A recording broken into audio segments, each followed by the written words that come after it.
इस डायरी को पढ़ते पढ़ते आंख कब लग गई पता ही नहीं चला। लगता है वो आ गया। उसने कहा था कि वो सुबह आ जाएगा। जाकर देखता हूं।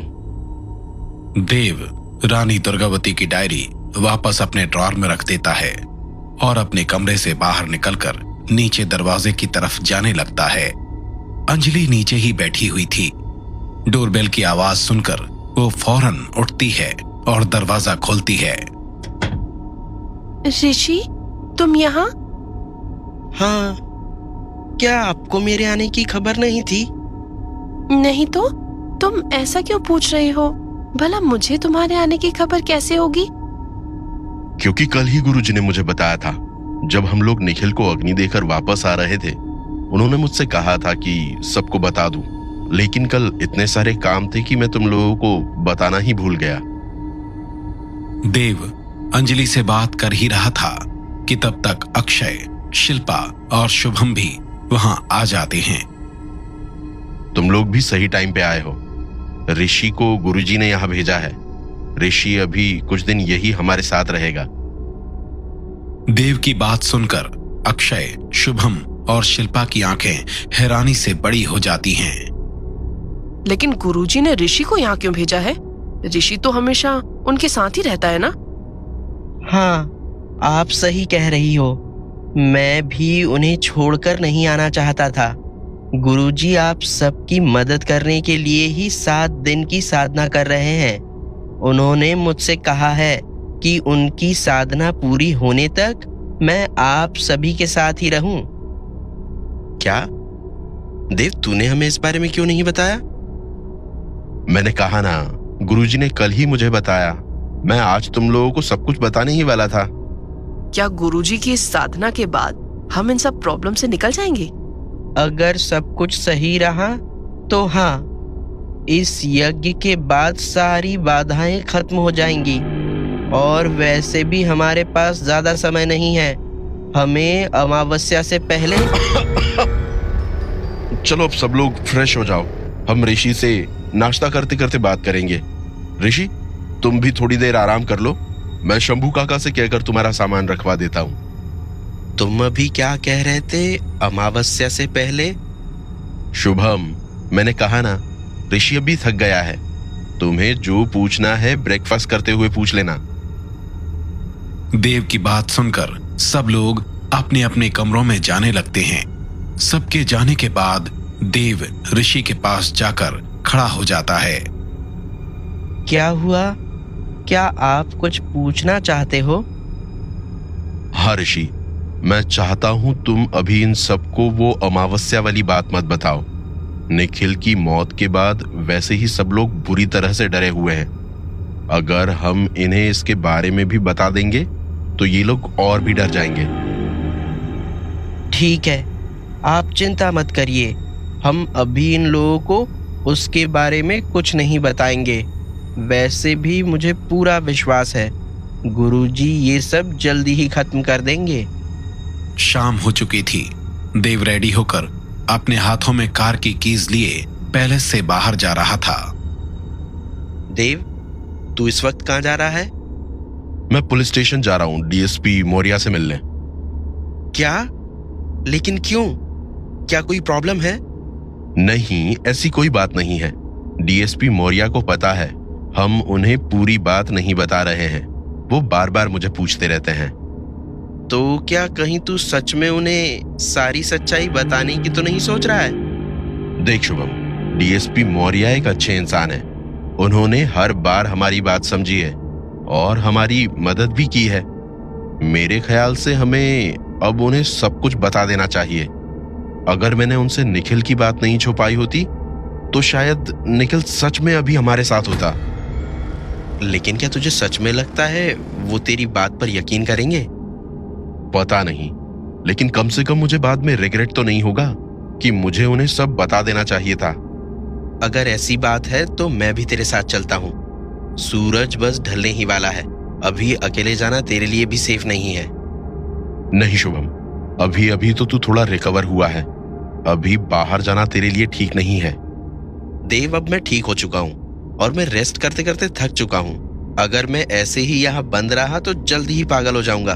वैसे भी कौन सा वहां हमें चलकर जाना है। ठीक है, चल मैं कार निकालता हूं। देव और शुभम कार में बैठकर पुलिस स्टेशन के लिए निकल जाते हैं। वो दोनों तेज स्पीड से पुलिस स्टेशन की तरफ बढ़ रहे थे। तभी उन्हें दूर से सड़क के किनारे एक बूढ़ा आदमी खड़ा हुआ दिखाई देता है। ये क्या, लगता है कोई लिफ्ट मांग रहा है। देव तू कार मत रोकना, यहाँ हमें किसी पर भरोसा नहीं करना चाहिए। मैंने भी उस औरत पर भरोसा कर लिया था, इसीलिए मेरी ये हालत हुई। शुभम, हो सकता है उसे सच में मदद की जरूरत हो। मुझे लगता है हमें एक बार उससे बात करनी चाहिए। क्या हुआ काका, इतनी रात आप यहाँ क्या कर रहे हैं? क्या बताऊं बेटा, मेरी बेटी का एक्सीडेंट हो गया है। हॉस्पिटल से फोन आया था, मैं उससे ही मिलने जा रहा था कि रास्ते में मेरा स्कूटर बंद हो गया। लेकिन मुझे तो यहाँ कोई स्कूटर नहीं दिखाई दे रहा। स्कूटर तो काफी दूर है बेटा, कुछ समझ नहीं आ रहा था क्या करूं। कोई गाड़ी भी नहीं दिख रही थी, इसलिए अपनी बेटी से मिलने के लिए पैदल ही चल पड़ा। लगभग 5 किलोमीटर से चल रहा हूं, अब और नहीं चला जाता। तुम लोग मुझे हॉस्पिटल छोड़ दो, मैं तुम्हारा ये एहसान कभी नहीं भूलूंगा। काका, आप ये क्या कह रहे हो? वैसे भी हॉस्पिटल हमारे रास्ते में ही पड़ेगा। आइए अंदर बैठ जाइए। वो आदमी भी कार में बैठ जाता है और फिर कार वहां से निकल जाती है। वैसे आपकी बेटी का एक्सीडेंट कैसे हुआ? पता नहीं बेटा, वो तो सुबह कॉलेज जाने के लिए निकली थी, 5 बजे तक वापस आ जाती थी। आज आने में देर हो गई, फिर हॉस्पिटल से कॉल आया कि उसका एक्सीडेंट हो गया है। अच्छा हुआ काका, हम सही टाइम पर आ गए। शाम के बाद ये जगह सेफ नहीं होती। मुझे इन चीजों से कोई खतरा नहीं है, ये मेरा कुछ नहीं बिगाड़ सकते। आप ऐसे क्यों कह रहे हो? अब हम तो अपनी उम्र जी चुके हैं बेटा, हमें किसका डर। बस मेरी बेटी ठीक हो, मुझे बस उसी का डर है। चिंता मत करो काका, आपकी बेटी को कुछ नहीं होगा। हम बस हॉस्पिटल पहुंचने ही वाले हैं। थोड़ी देर में वो लोग हॉस्पिटल पहुंच जाते हैं और वो बूढ़ा आदमी कार से उतर जाता है। थैंक यू बेटा, मैं तुम लोगों को कभी नहीं भूलूंगा। ठीक है, हम चलते हैं। देखा तूने, मैंने कहा था ना उसे मदद की जरूरत होगी। बेचारा अपनी बेटी से मिलने के लिए इस उम्र में 5 किलोमीटर पैदल चल लिया। हाँ यार, अच्छा हुआ तूने मेरी बात नहीं मानी। हर बार सब लोग।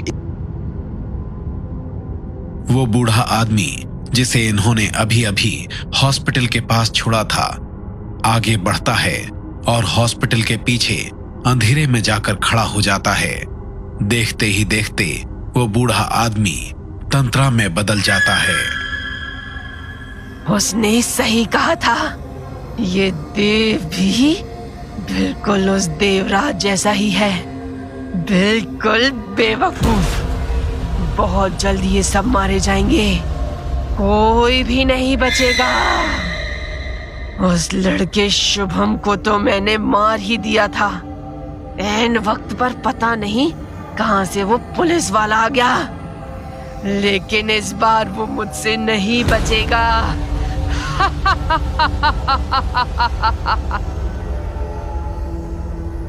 देव और निखिल की कार पुलिस स्टेशन के सामने जाकर रुकती है। देव अपना फोन निकालता है और डीएसपी मौर्य को कॉल करता है।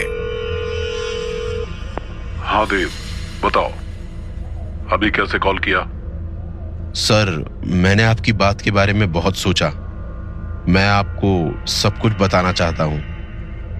गुड फॉर यू, बताओ। सर, मैं ये फोन पर नहीं बता सकता। मैं स्टेशन के बाहर ही खड़ा हूँ। ये तो और भी अच्छी बात है, तुम अंदर आ जाओ। नहीं सर, मैं सबके सामने नहीं बता सकता। फोन पर नहीं बता सकते, स्टेशन में नहीं बता सकते, आखिर तुम करना क्या चाहते हो? सर, आप प्लीज थोड़ी देर के लिए बाहर आ जाइए, मैं कार में आपको पूरी बात बताता हूँ। फाइन, मैं आ रहा हूं। डीएसपी मौर्य उठकर स्टेशन से बाहर जाने लगता है। सर, आप कहीं जा रहे हैं? हाँ, देव बाहर खड़ा है। पता नहीं ऐसा भी क्या बताने वाला है जो इतना डर रहा है।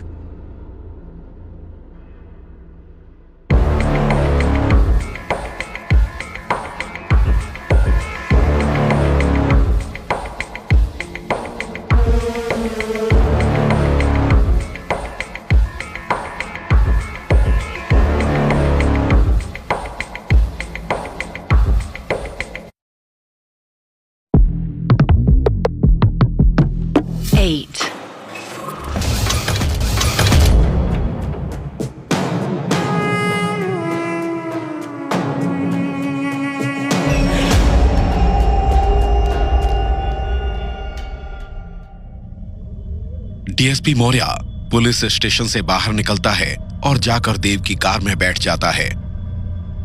बताओ, ऐसा क्या है जो तुम अंदर स्टेशन आके नहीं बता सकते थे? कहीं तुमने सच में तो कुछ नहीं किया है? नहीं सर, ऐसा कुछ नहीं है। असल में जो मैं आपको बताने वाला हूं उस पर विश्वास करना बहुत मुश्किल है। मुझे नहीं लगता आप भी मुझ पर यकीन करेंगे। वो सब तुम मत सोचो, बताओ तुम क्या बताना चाहते हो। उस रात हमारी उन 5 लड़कों से फाइट हुई थी, लेकिन हमने किसी की जान नहीं ली थी। लेकिन हम जानते हैं कि ये किसने किया है। बात को इतना घुमाने की जरूरत नहीं है, बताओ कौन है वो? एक साया है, वो कब से हम सबको मारना चाहता है। निखिल की जान भी उसी ने ली है। उस रात हमारे जाने के बाद उसी ने सबको मार डाला।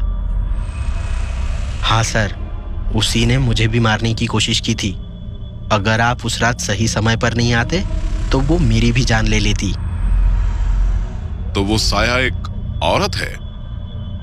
नहीं सर, एक औरत की भी आत्मा है। उसका नाम तंत्रा है।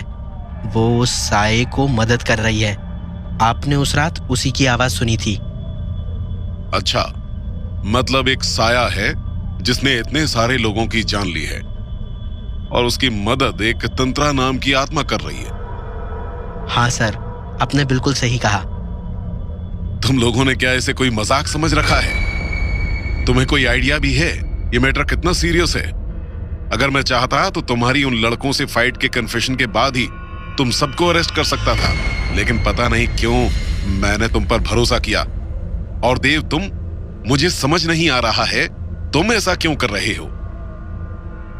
सर, मैंने पहले ही आपसे कहा था, ये सब बहुत कॉम्प्लिकेटेड है।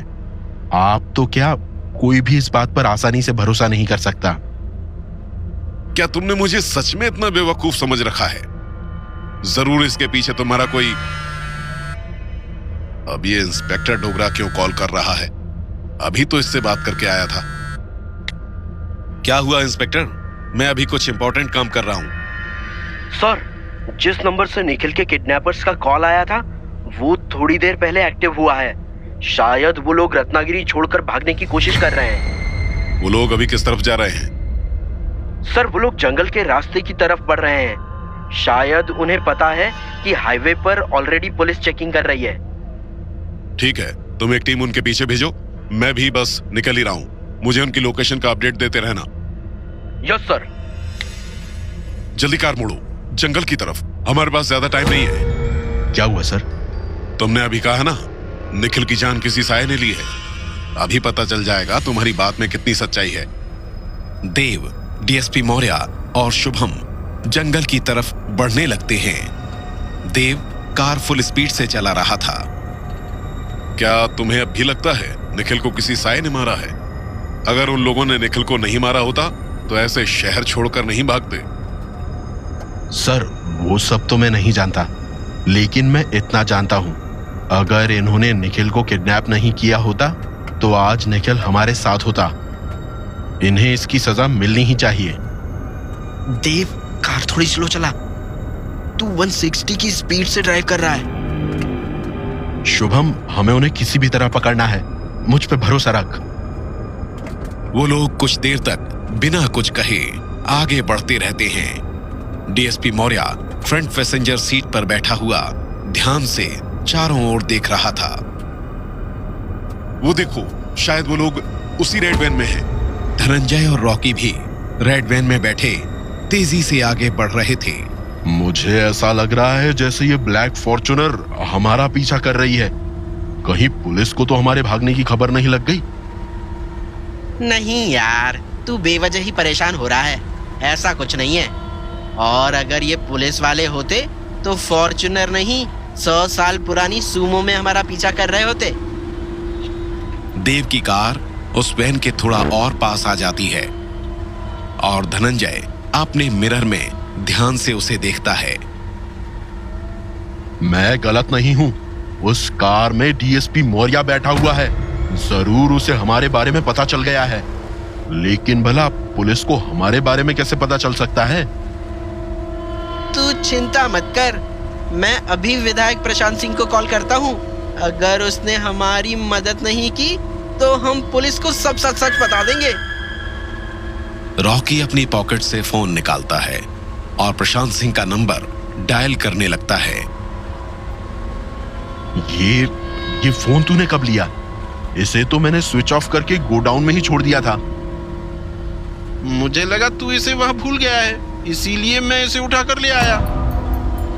साले, तेरी इस बेवकूफी की वजह से पुलिस हमारे पीछे पड़ गई है। तुझे भी इस फोन के साथ वहीं छोड़ देना चाहिए था।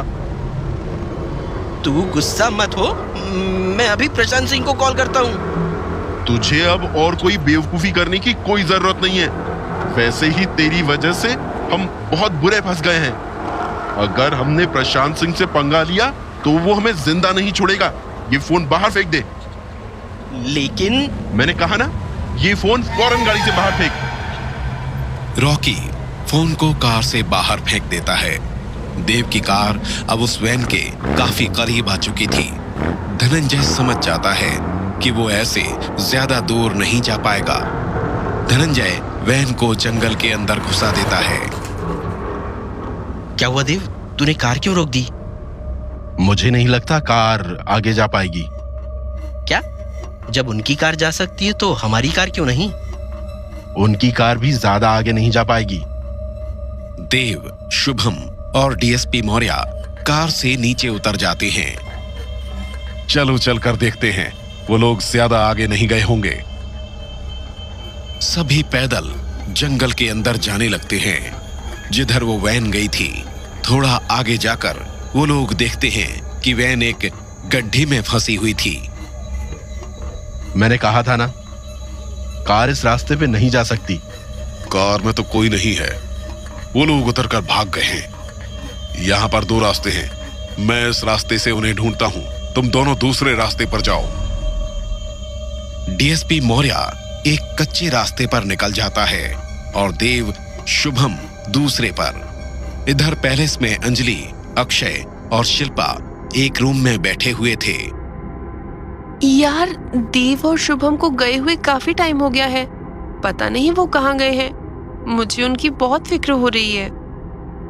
अंजलि, तुम्हें स्ट्रेस लेने की कोई जरूरत नहीं है। शुभम देव के साथ है, वो बिल्कुल सेफ है। मुझे शुभम की नहीं, देव की ही फिक्र हो रही है। वो हमें बचाने के लिए हर बार खुद ही खतरे में पड़ जाता है। हाँ, ये तो सच है। और आज उसने जाने से पहले हमें बताया भी नहीं कि वो कहाँ जा रहा है। मैं अभी उसे कॉल करता हूँ। मैं कई बार उसे कॉल कर चुकी हूँ, उसका फोन भी नहीं लग रहा, इसलिए तो मुझे और भी फिक्र हो रही है। ये कौन सी नई बात है? यहाँ तो ज्यादातर जगहों पर नेटवर्क ही नहीं मिलता। क्यों शिल्पा, मैंने सही कहा ना? क्या हुआ शिल्पा, तुम्हारी तबीयत तो ठीक है ना?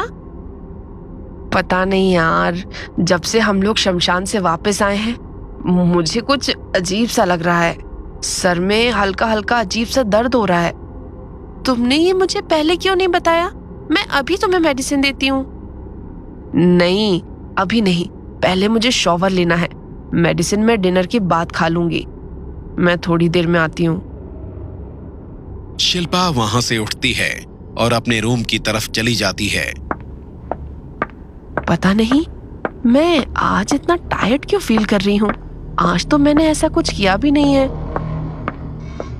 शिल्पा चलकर अपने बाथरूम में जाती है और अपनी आंखें बंद करके शॉवर के नीचे खड़ी हो जाती है।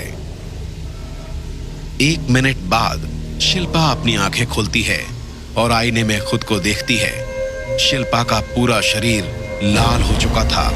जिस शॉवर के नीचे शिल्पा खड़ी थी उससे पानी नहीं, खून आ रहा था।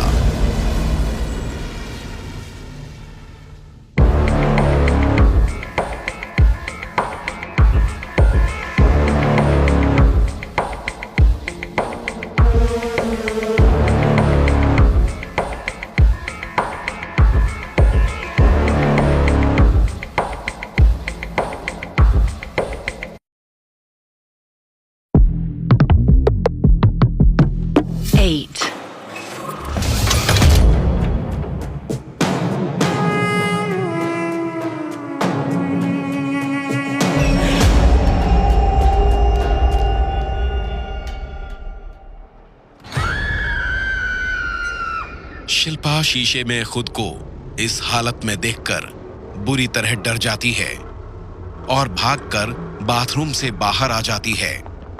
शिल्पा की चीख सुनकर अंजलि और अक्षय भी भागते हुए उसके कमरे में आते हैं।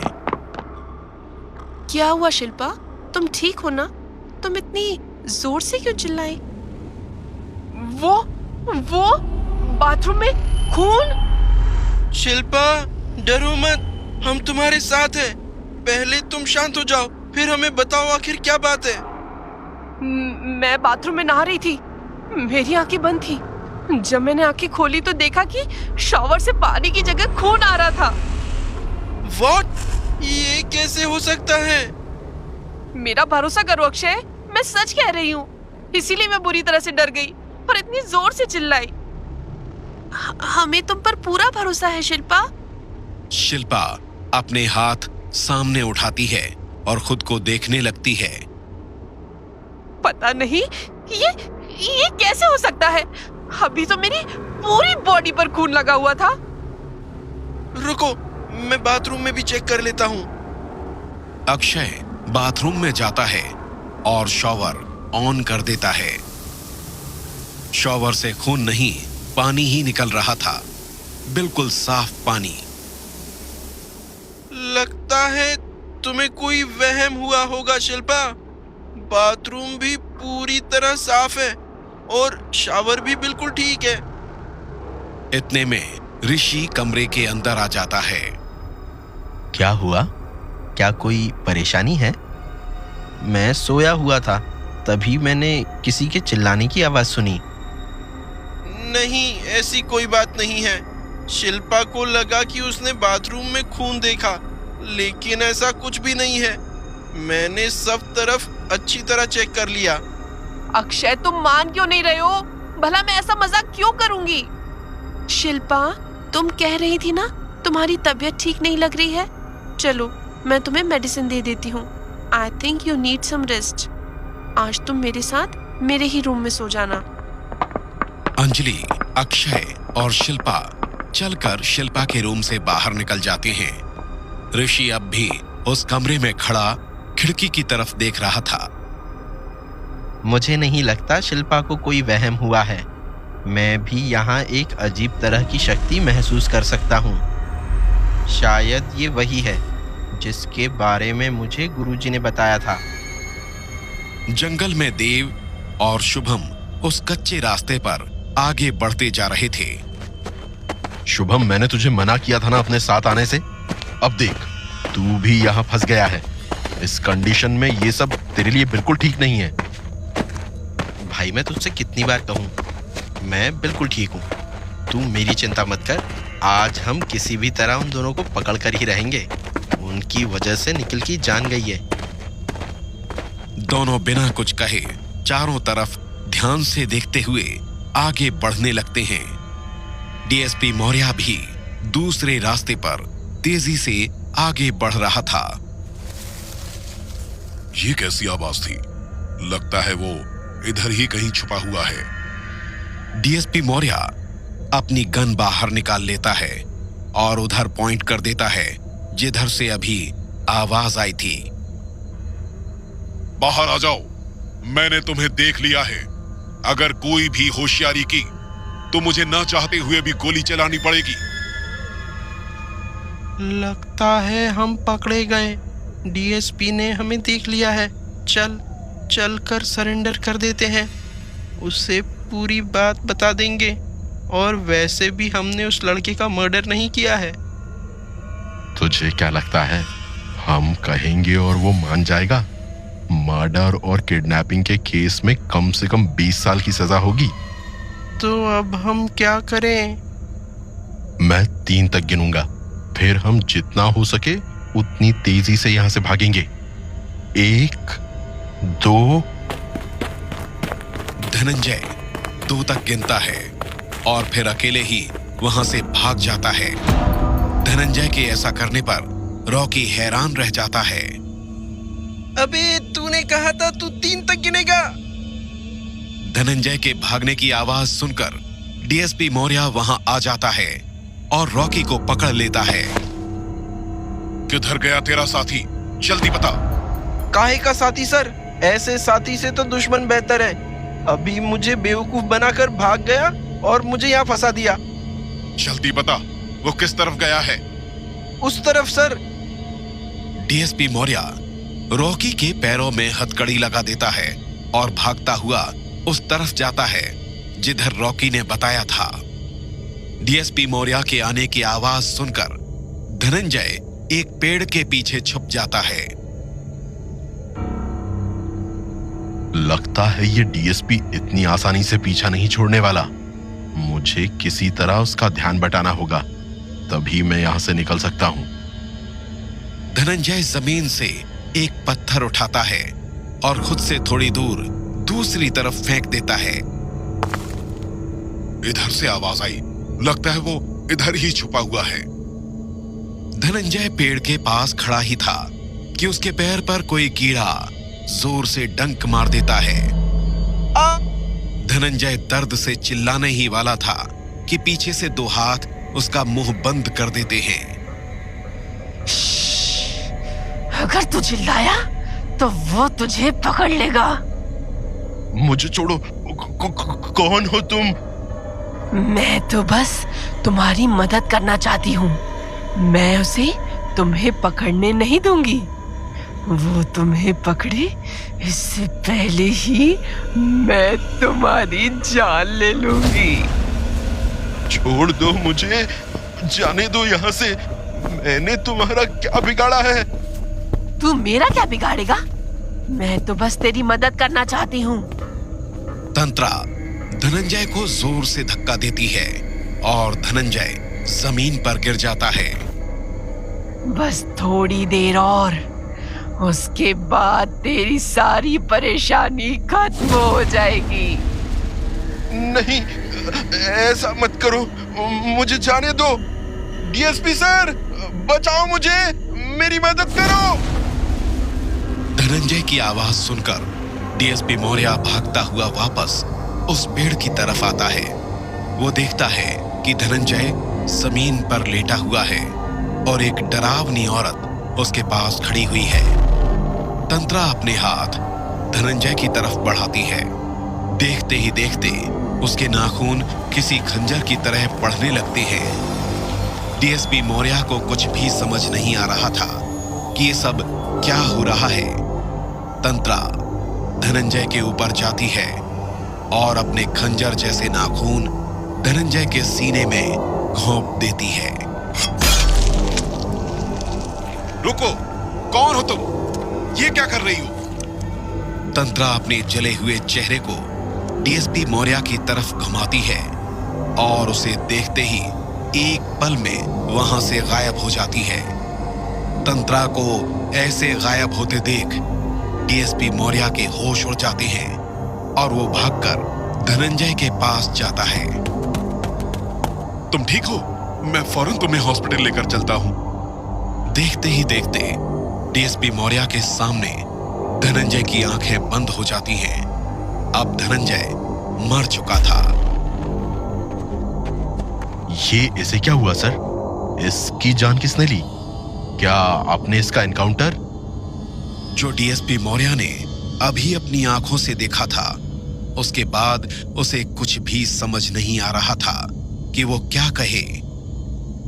सर, क्या सच में आपने इसका एनकाउंटर कर दिया? नहीं, ऐसा कुछ नहीं है। जब मैं यहाँ आया तो ये ऐसे ही जमीन पर पड़ा हुआ था। देखकर ऐसा लग रहा है कि किसी जंगली जानवर ने इस पर अटैक किया है। तुम लोग यहीं रुको, मैं उसके साथी को लेकर आता हूँ। पता नहीं क्यों मुझे कुछ ठीक नहीं लग रहा। मौर्य सर कुछ डरे हुए से लग रहे हैं। It is impossible. वो औरत, उसका जला हुआ चेहरा मेरी आंखों से नहीं हट रहा, और वो अचानक गायब कैसे हो गई? क्या जो देव कह रहा था वो सब सच है? थोड़ी देर में इंस्पेक्टर डोगरा 2 कांस्टेबल के साथ वहां आ जाता है और डीएसपी मौर्य रॉकी को भी वहां से ले आता है। सर, आप जाएं, मैं ये सब संभाल लूंगा। अंकुल, तुम सर को घर छोड़ दो। तुम दोनों भी घर जा सकते हो। कहो तो तुम्हारे साथ भी किसी को भेज देता हूँ। नहीं, उसकी कोई जरूरत नहीं है, हम खुद ही चले जाएंगे। इंस्पेक्टर डोगरा और कांस्टेबल को छोड़कर बाकी लोग जंगल से बाहर जाने लगते हैं। तंत्रा अब भी वहीं एक पेड़ के ऊपर से उन सबको देख रही थी। इस मौर्य ने मुझे उसकी जान लेते हुए देख लिया है। अब इस पुलिस वाले को भी मरना होगा।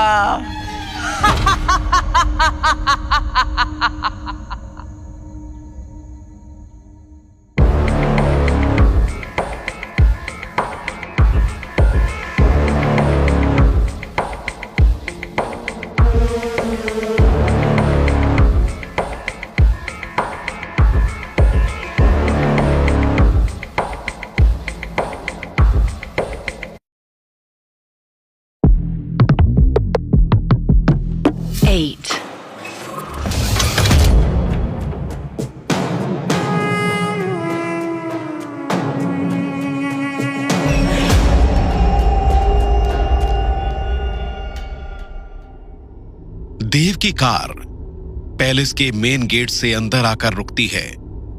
कार की आवाज सुनकर अंजलि और अक्षय अपने अपने कमरों से निकलकर हॉल में आ जाते हैं।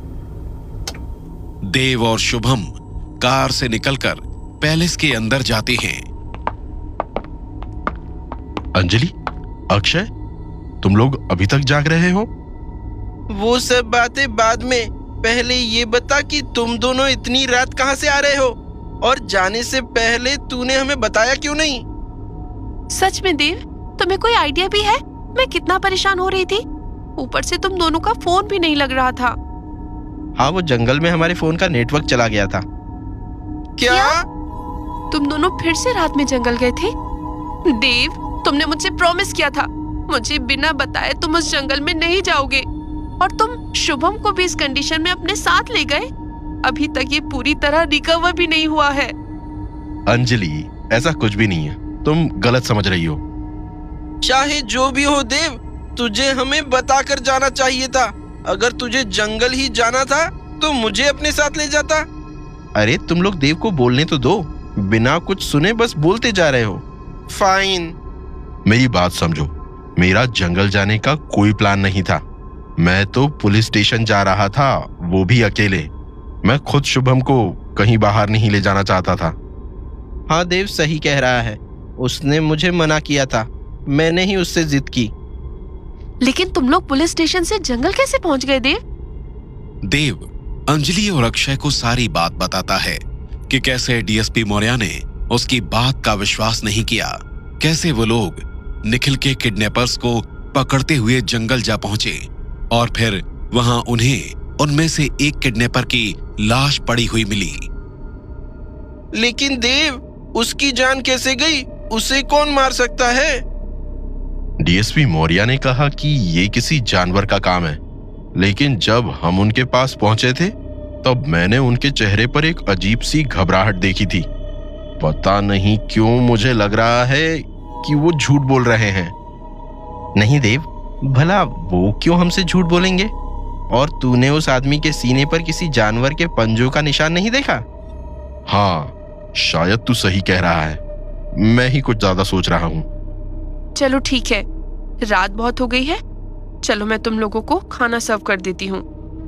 अंजलि, तुम इन्हें खाना खिलाओ, मुझे तो बहुत नींद आ रही है। मैं जा रहा हूँ। Good night. रात के 2 बज रहे थे। उस साधु की कुटिया से हल्की हल्की रोशनी आ रही थी। साधु आंखें बंद करके अपने आसन पर बैठा हुआ था और उसके सामने एक बड़ा सा दिया जल रहा था। यह दिया पिछले 4 दिनों से ऐसे ही जल रहा था।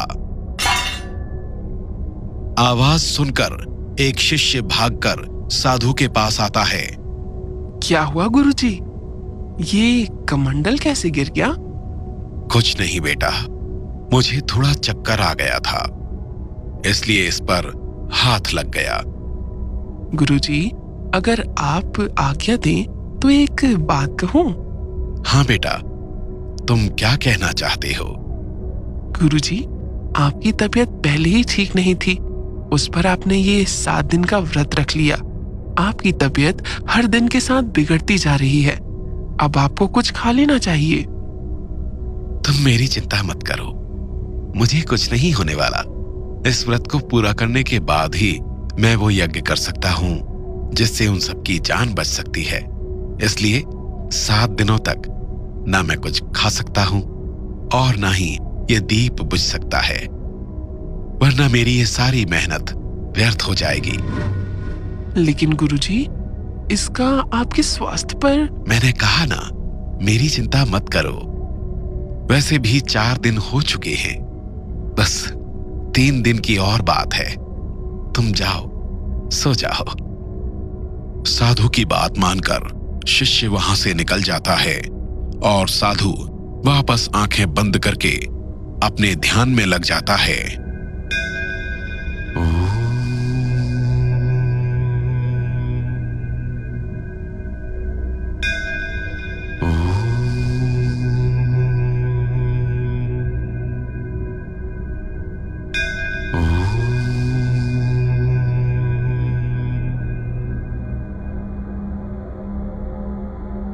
देव और अक्षय खाना खाकर डाइनिंग टेबल से उठ जाते हैं। Thank you so much Anjali. अब जाओ, तुम भी सो जाओ। हमारी वजह से तुम्हें जागना पड़ रहा है। ऐसी कोई बात नहीं है, मुझे वैसे भी नींद नहीं आ रही थी। तुम दोनों भी थक गए होगे। Good night. अंजलि के जाने के बाद देव और अक्षय भी अपने अपने रूम में चले जाते हैं। देव कपड़े बदलकर अपने ड्रॉर से वो डायरी निकाल लेता है। जब भी मैं इसे पढ़ता हूँ, हर बार कोई ना कोई आकर डिस्टर्ब कर देता है। अभी सब लोग सो चुके हैं, अभी इसके लिए सही टाइम है। देव डायरी लेकर एक चेयर पर बैठ जाता है और उसे पढ़ना शुरू करता है। पता नहीं हमारी रत्नागिरी को ये क्या हो गया है। आज एक और लड़की की लाश मिली है। महाराज उसी लड़की के पिता से मिलने गए हैं। महाराज, मेरी बेटी एक यही हमारे जीने का सहारा थी महाराज। अब हम क्या करें, कैसे जिएंगे इसके बिना? आपने कहा था महाराज, जो भी ये कर रहा है उसे आप जल्दी पकड़ लेंगे। 3 साल में ये गांव की तीसरी लड़की है महाराज जिसकी मौत हुई है। बहुत सारे लोग इसी डर से गांव छोड़कर जाने लगे हैं कि कहीं उनकी बहन बेटी के साथ भी ऐसा ना हो। मेरी रूपा भी मुझसे कहती थी चलो बाबा यहाँ से चलते हैं, लेकिन मैंने उसकी बात नहीं मानी। मुझे पूरा विश्वास था राजा रुद्र प्रताप सिंह के शासन में हम पूरी तरह सुरक्षित हैं। अगर मैंने उसकी बात मान ली होती तो आज मेरी रूपा मेरे साथ होती। आप सब थोड़ा धैर्य रखिए, महाराज कुछ दिनों में जरूर इसका कोई समाधान निकाल लेंगे। चलिए महाराज, अभी यहाँ रुकने का कोई फायदा नहीं है। मंत्री की बात सुनकर राजा रुद्र प्रताप वहां से निकल जाते हैं। हम क्या करें मंत्री? अब तो हमें भी कुछ समझ नहीं आ रहा है। हम अपने राज्य को ऐसे बिखरते हुए नहीं देख सकते।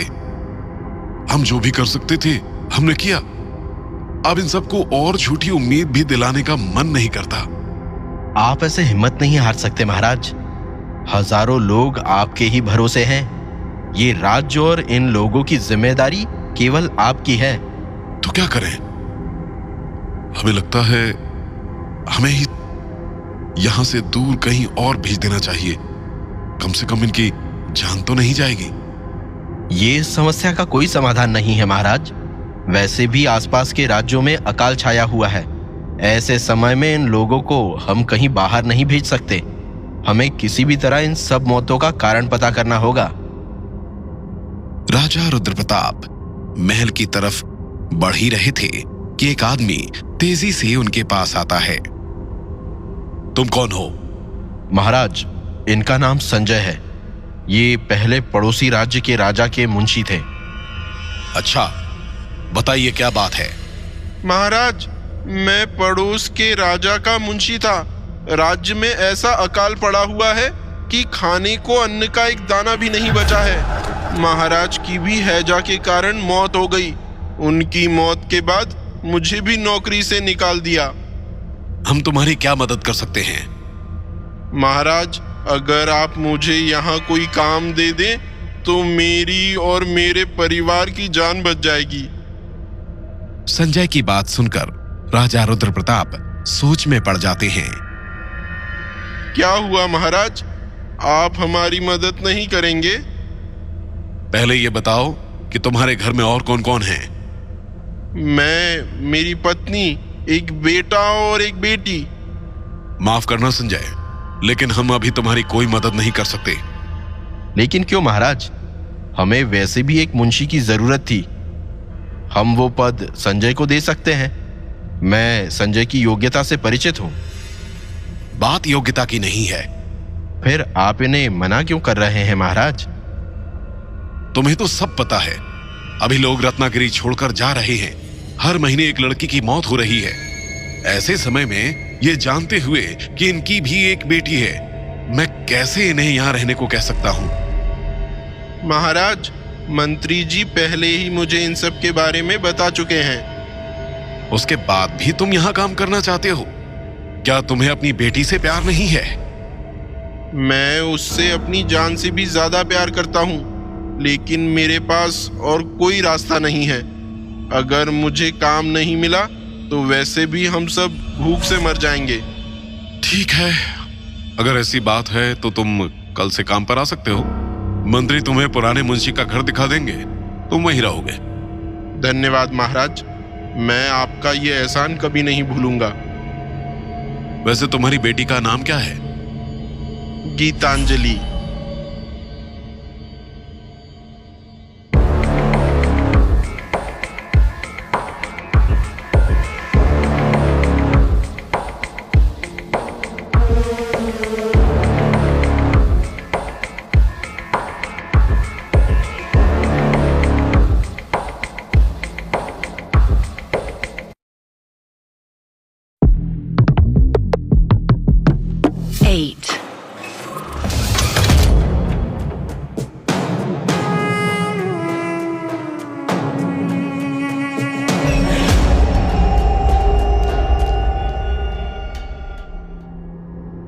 अगली सुबह है। डीएसपी मौर्य की कार पुलिस स्टेशन के सामने आकर रुकती है। डीएसपी मौर्य कार से उतरकर पुलिस स्टेशन के अंदर आता है और बिना किसी से बात किए सीधा अपने कैबिन में चला जाता है। आखिर ये सब कैसे हो सकता है? मैं उस औरत का जला हुआ चेहरा भूल ही नहीं पा रहा हूं। जब भी आंखें बंद करता हूं ऐसा लगता है जैसे वो मेरे सामने ही है। मुझे अब भी अपनी आंखों पर विश्वास नहीं हो रहा है। पता नहीं जो मैंने कल रात देखा वो सच था या कोई वहम। भला कोई ऐसे गायब कैसे हो सकता है? कम इन। सर, जिस आदमी को आपने कल पकड़ा था उसका नाम रॉकी है। उसके नाम पर पहले से कई पुलिस कंप्लेंट्स दर्ज हैं। वो अभी कहाँ है? कल रात से उसे लॉकअप में ही रखा है सर। क्या उसने कुछ बताया?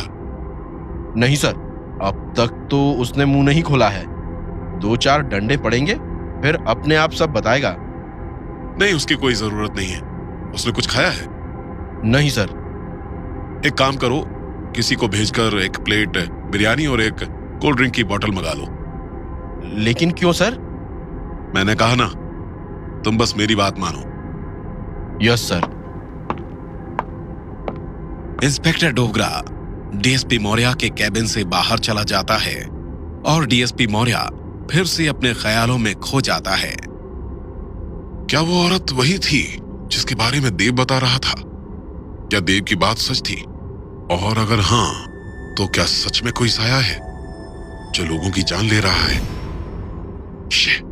मैं भी पता नहीं ये सब क्या सोच रहा हूं। ये सब पॉसिबल नहीं है। कल शायद मेरी आंखों को कोई धोखा हुआ होगा, या मैंने जो देखा मैं समझ नहीं पा रहा हूं। डीएनए रिपोर्ट से सब कुछ साफ हो जाएगा।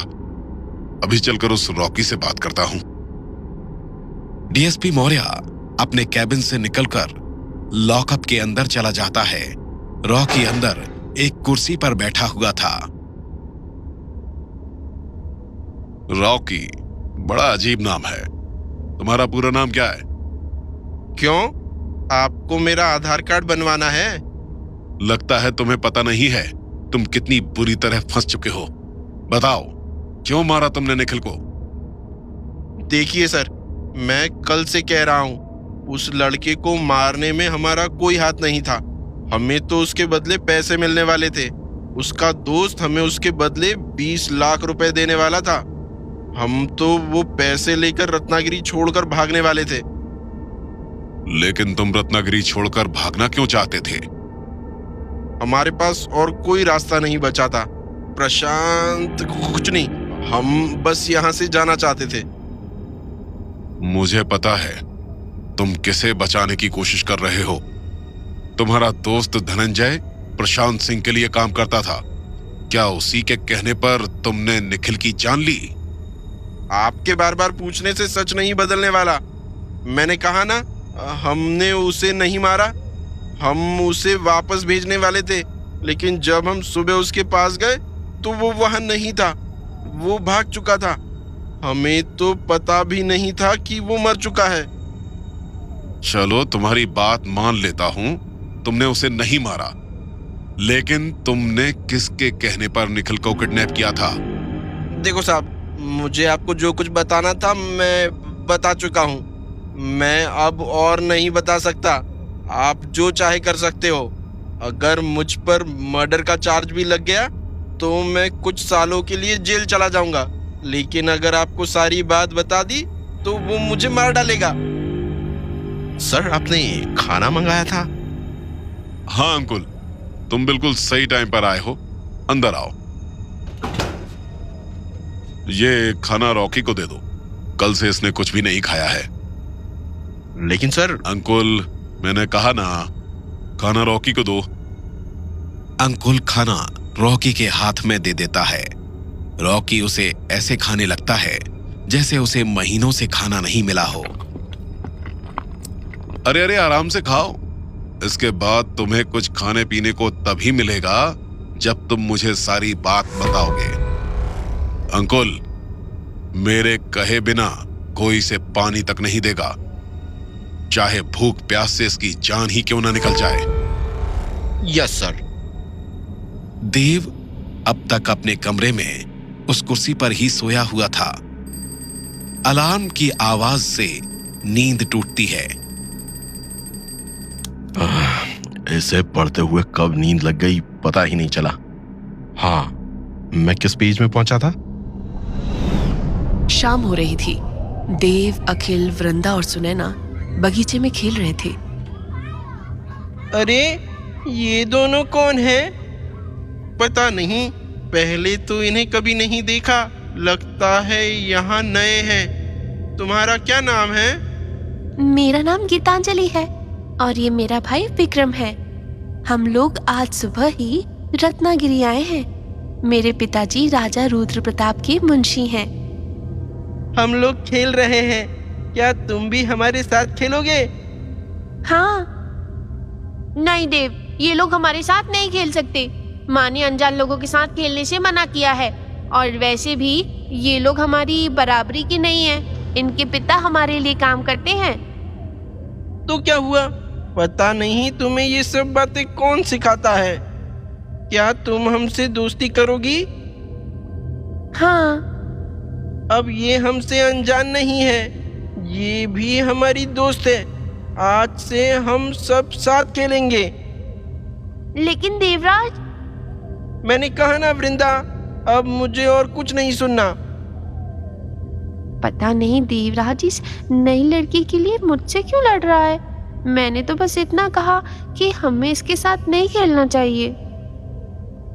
सभी बच्चे फिर से खेलने लगते हैं। बच्चों, शाम होने वाली है। तुमसे कहा था ना, सूरज डूबने से पहले सब लोग वापस घर चले जाना। और ये दोनों नए चेहरे कौन हैं?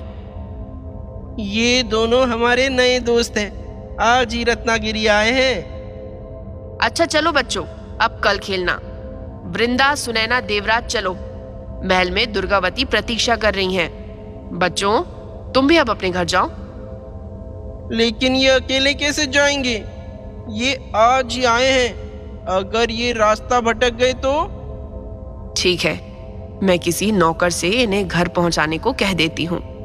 नहीं, उसकी कोई जरूरत नहीं है। आप लोग जाइए, मैं थोड़ी देर में इन दोनों को घर छोड़कर आता हूँ। लेकिन देवराज। आप चिंता मत करो, मैं यूं गया और यूं आया।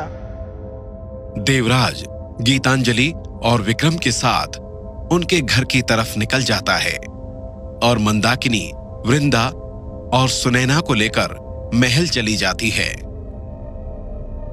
क्या हुआ वृंदा, आज तेरा चेहरा उतरा हुआ क्यों है? खेलते हुए कोई चोट लगी क्या? नहीं माँ। फिर क्या बात है? माँ, तुमने किसी अनजान के साथ खेलने से मना किया था ना? हाँ, क्यों?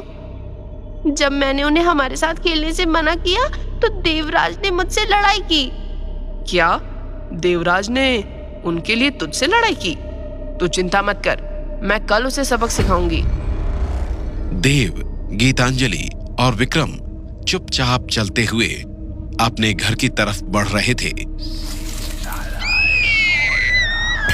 क्या हुआ? तुम चिल्लाई क्यों? वहाँ झाड़ियों के पीछे से कोई हमें देख रहा था। क्या? हाँ, उसका चेहरा बहुत डरावना था और दाढ़ी भी बढ़ी हुई थी। वो मुझे ही देख रहा था। रुको, मैं अभी देखता हूँ कौन है। देवराज उस झाड़ी के पास जाता है और उसे हटाकर देखता है। कौन है यहाँ? गीतांजलि, यहाँ तो कोई भी नहीं है। मैं सच कह रही हूँ, मैंने अच्छी तरह उसका चेहरा देखा। बेटा, तुम लोग यहाँ? मैं तुम्हें ही लेने जा रहा था। तुम्हें इतनी देर कैसे हो गई? और ये बच्चा कौन है? हम देवराज हैं। क्या? राजा रुद्र प्रताप के बेटे, रत्नागिरी के युवराज? वैसे सब लोग हमें बस देवराज कहते हैं। युवराज, आपने यहाँ आने का कष्ट क्यों किया? शाम हो चुकी है, चलिए मैं आपको महल छोड़कर आता हूँ। इसकी कोई जरूरत नहीं है, आप घर जाएं। मैं अकेले ही जा सकता हूँ, मुझे किसी का डर नहीं है।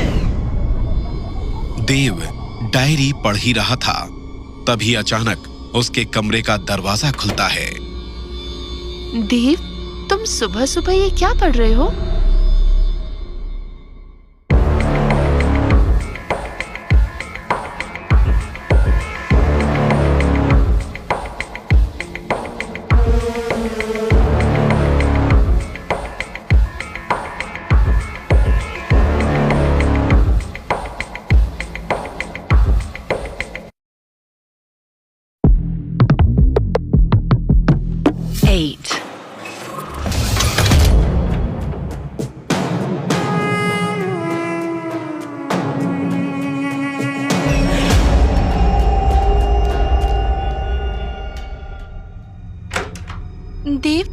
तुम सुबह सुबह ये क्या पढ़ रहे हो? अंजलि की ऐसे अचानक आ जाने से देव थोड़ा घबरा जाता है। कुछ नहीं, बस ऐसे ही। तुम्हें देखकर लग रहा है तुम अभी अभी उठे हो। सुबह सुबह अगर तुम बाकी सब काम छोड़कर ये बुक पढ़ रहे हो तो जरूर इसमें कुछ तो इंटरेस्टिंग होगा। मुझे भी दिखाओ, ये क्या है? नहीं अंजलि, तुम गलत समझ रही हो। इसमें ऐसा कुछ भी इंटरेस्टिंग नहीं है। देव, मैं तुमसे कितनी बार कह चुकी हूँ, तुम मुझसे झूठ नहीं बोल सकते। मैं तुम्हारा झूठ आसानी से पकड़ लेती हूँ। चलो अब मुझे देखने दो। अंजलि, असल में ये मेरी मम्मा की डायरी है। मैं कभी कभी इसे पढ़ता रहता हूँ। इससे ऐसा लगता है जैसे वो मेरे साथ ही है। अच्छा, ऐसी बात है तो तुम्हें पहले ही मुझे बता देना चाहिए था। मैं इतनी जिद नहीं करती। नहीं अंजलि, ऐसी कोई बात नहीं है। तुम चाहो तो बाद में इसे पढ़ सकती हो। अच्छा बाबा, ठीक है। वैसे मैं तुम्हें ये कहने आई थी कि ब्रेकफास्ट रेडी है, जल्दी फ्रेश होकर नीचे आ जाओ। हाँ, वो मैं कल रात लेट तक काम कर रहा था, इसीलिए उठने में देर हो गई। कोई बात नहीं, जल्दी आना। हम लोग नीचे तुम्हारा वेट कर रहे हैं। पता नहीं ये दरवाजा कैसे खुला रह गया। अच्छा हुआ मेरी नींद खुल गई थी, वरना अगर अंजलि ये डायरी पढ़ लेती तो गड़बड़ हो जाती। मैंने जैसे तैसे अंजलि से इसे छुपा लिया है। वैसे मैंने इस बार उससे कोई झूठ नहीं बोला। टेक्निकली ये मेरी मम्मी की ही डायरी है। दोपहर हो चुकी थी। प्रशांत सिंह अपनी कार में कहीं जा रहा था। क्या हुआ भैया, आज आप बहुत परेशान लग रहे हो। क्या बताऊं चिंटू, खबर मिली है कि कल रात पुलिस धनंजय और रॉकी का पीछा कर रही थी। जंगल में किसी जानवर ने धनंजय को मार डाला और रॉकी अभी पुलिस कस्टडी में है। हाँ भैया, मैं आपकी परेशानी समझ सकता हूँ। धनंजय भैया को आप अपने भाई जैसा समझते थे, उनकी मौत का दुख तो होगा ही। मैं धनंजय की मौत के कारण परेशान नहीं हूँ। अच्छा हुआ साला मर गया। फिर क्या बात है भैया? अगर ये साला रॉकी भी जंगल में ही मर जाता तो मेरा सारा टेंशन खत्म हो जाता। लेकिन साले को पुलिस ने पकड़ लिया है। अगर उसने गलती से भी अपना मुंह खोल दिया और अगर पुलिस को पता चल गया कि उस लड़के को मैंने किडनैप करवाया था तो बहुत बड़ी प्रॉब्लम हो जाएगी। एक तो वैसे ही वो डीएसपी हाथ धोकर मेरे पीछे पड़ा हुआ है। भैया आप फिक्र मत करिए, रॉकी पुलिस को कुछ नहीं बताएगा। रॉकी आपको अच्छी तरह जानता है। आपके बारे में बताकर रॉकी को मारना थोड़ी है। हाँ, बात तो तू सही कह रहा है, लेकिन उस मौर्या का कोई भरोसा नहीं है। साला बहुत चालाक है। उसके आने के बाद डोगरा भी बदल गया है। एक बार ये सब खत्म हो जाए, उसके बाद उस मौर्या और बाकी सबको उनकी असली औकात दिखा दूंगा। शाम के 7 बज रहे थे। लॉकअप में रॉकी का प्यास से बुरा हाल हो चुका था। ए हवलदार, मैंने बोला ना मेरे को पानी चाहिए। तू मेरे को जानता नहीं है। अभी मैं अंदर हूँ, एक बार बाहर आ गया ना फिर देखना मैं तेरा क्या करता हूँ। ए तू ज्यादा चिल्ला मत रे। जितना चिल्लाएगा उतनी ज्यादा प्यास लगेगी। पानी तो तेरे को मिलने वाला नहीं है, साहब का स्ट्रिक्ट ऑर्डर है। मेरी बात सुन, मैं तेरे को 10,000 दूंगा एक बोतल पानी का। चल 20,000, 50,000। मेरी बात मान, 50,000 देने से बेहतर मुझे सब कुछ सच सच बता दे, फिर तू जो चाहेगा मैं तुझे ला कर दूंगा। सर मेरी बात समझो, मैं आपको नहीं बता सकता। अगर मैंने सब बता दिया तो मुझे भी अपनी जान गंवानी पड़ेगी। मुझ पर भरोसा करो, मेरे होते हुए कोई तुम्हारा कुछ नहीं बिगाड़ पाएगा। सर आप उसे नहीं जानते, वो मुझे। रॉकी आधी ही बात कह पाया था कि उसे चक्कर आ जाता है और वो जमीन पर गिर जाता है। सर सर ये बेहोश हो गया, लगता है इसे हॉस्पिटल ले जाना पड़ेगा। उसकी कोई जरूरत नहीं है, इसे बस डिहाइड्रेशन हुआ है, थोड़ी देर में अपने आप होश आ जाएगा। अगर हम इसका दुलार करते रहेंगे तो ये कभी कुछ नहीं बताएगा।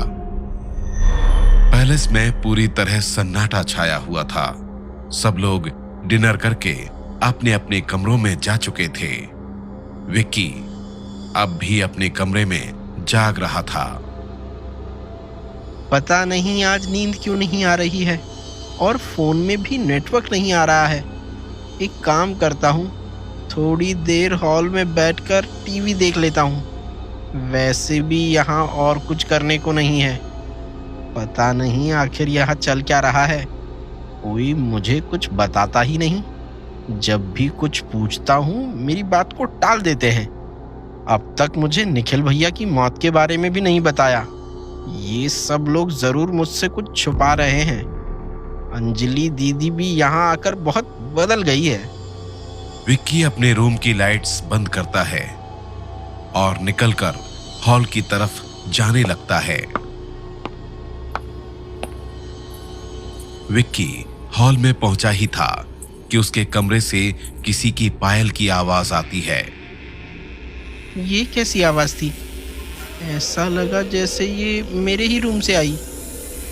विक्की फिर से अपने रूम के पास जाता है और देखता है कि उसके रूम से रोशनी आ रही थी। ये कैसे हो सकता है? अभी तो मैंने लाइट्स ऑफ की थी। विक्की दोबारा अपने रूम की लाइट्स बंद करता है और फिर हॉल की तरफ बढ़ने लगता है। विकी, यहाँ आओ। ये कैसी आवाज थी? ऐसा लगा जैसे कोई। विक्की फिर से अपने कमरे में जाता है। अंदर जाकर विक्की की धड़कनें डर से तेज होने लगती हैं। अभी अभी विक्की ने जिन लाइट्स को दूसरी बार बंद किया था वो सब फिर से ऑन हो चुकी थी। क्या यहाँ कोई है? अगर ये किसी तरह का प्रैंक है तो इसे अभी बंद कर दो। मुझे ये बिल्कुल अच्छा नहीं लग रहा है। विक्की अपने कमरे को देख ही रहा था कि तभी उसके कमरे की लाइट्स अपने आप बुझने लगती हैं। विक्की तेजी से दरवाजे की तरफ भागता है, लेकिन इससे पहले कि वो दरवाजे तक पहुंच पाता, कमरे का दरवाजा अपने आप जोर से बंद हो जाता है। दीदी, मुझे यहाँ से बाहर निकालो। पता नहीं ये सब क्या हो रहा है। दीदी, दीदी। विक्की के कमरे की सारी लाइट्स एक के बाद एक अपने आप ब्लास्ट हो जाती हैं। विक्की को कुछ समझ नहीं आ रहा था, आखिर ये सब हो क्या रहा था। देखो, तुम जो कोई भी हो, प्लीज मुझे जाने दो। कमरे में अब बिल्कुल अंधेरा था। कुछ देर तक कमरे में बिल्कुल सन्नाटा रहता है। फिर अचानक कोई विक्की के कान के पास आकर फुसफुसाते हुए कहता है, डरो मत विकी, मैं आज तुम्हें नहीं मारूंगी। ये आवाज सुनकर विक्की के होश उड़ जाते हैं और वो वहीं पर बेहोश हो जाता है। दूसरी तरफ देव इन सब से बेखबर अपने कमरे में बैठा वो डायरी पढ़ रहा था।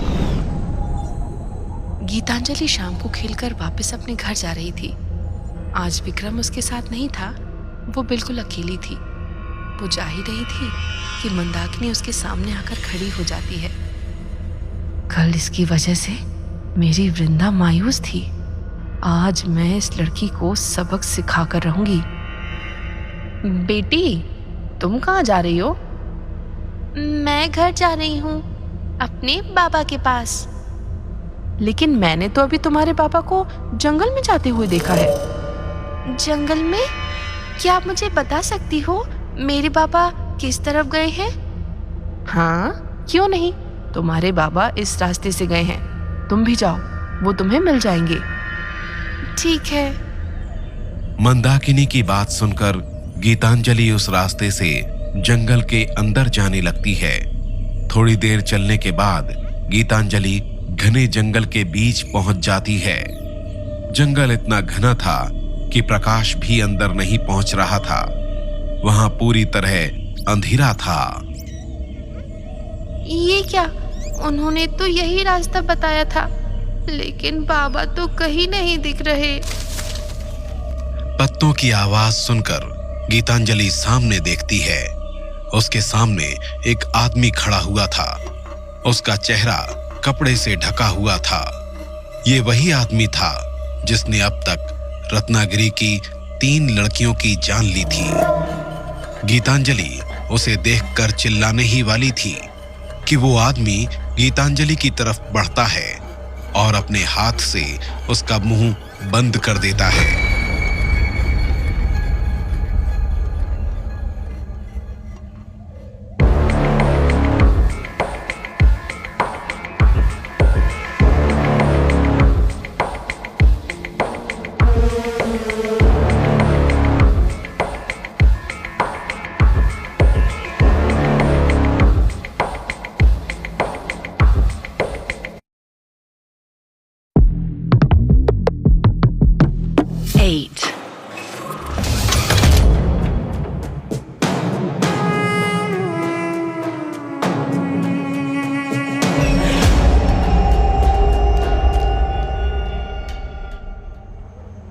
गीतांजलि कुछ भी बोल पाती इससे पहले वो आदमी तेजी से उसकी तरफ बढ़ता है और अपने हाथ से उसका मुंह बंद कर देता है।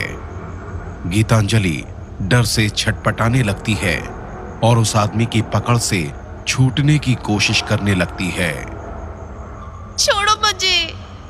जैसे ही गीतांजलि चिल्लाती है, 2 चमकती आंखें उसकी तरफ देखने लगती हैं। उनके ठीक सामने एक काले रंग का तेंदुआ खड़ा था जो अब धीरे धीरे उन्हीं की तरफ बढ़ रहा था। तुम मेरे पीछे खड़ी हो जाओ और बिल्कुल भी हिलना मत। लेकिन ये तेंदुआ आपको। जल्दी करो, वो हमारी तरफ ही बढ़ रहा है। जैसे ही गीतांजलि हिलती है, तेंदुआ तेजी से भागते हुए उसकी तरफ बढ़ने लगता है। तेंदुआ गीतांजलि पर हमला करने के लिए झपटता है। इससे पहले कि वो गीतांजलि तक पहुंचता, वो आदमी अपनी तलवार निकालकर तेंदुए के गले में घोंप देता है और तेंदुए को मार डालता है।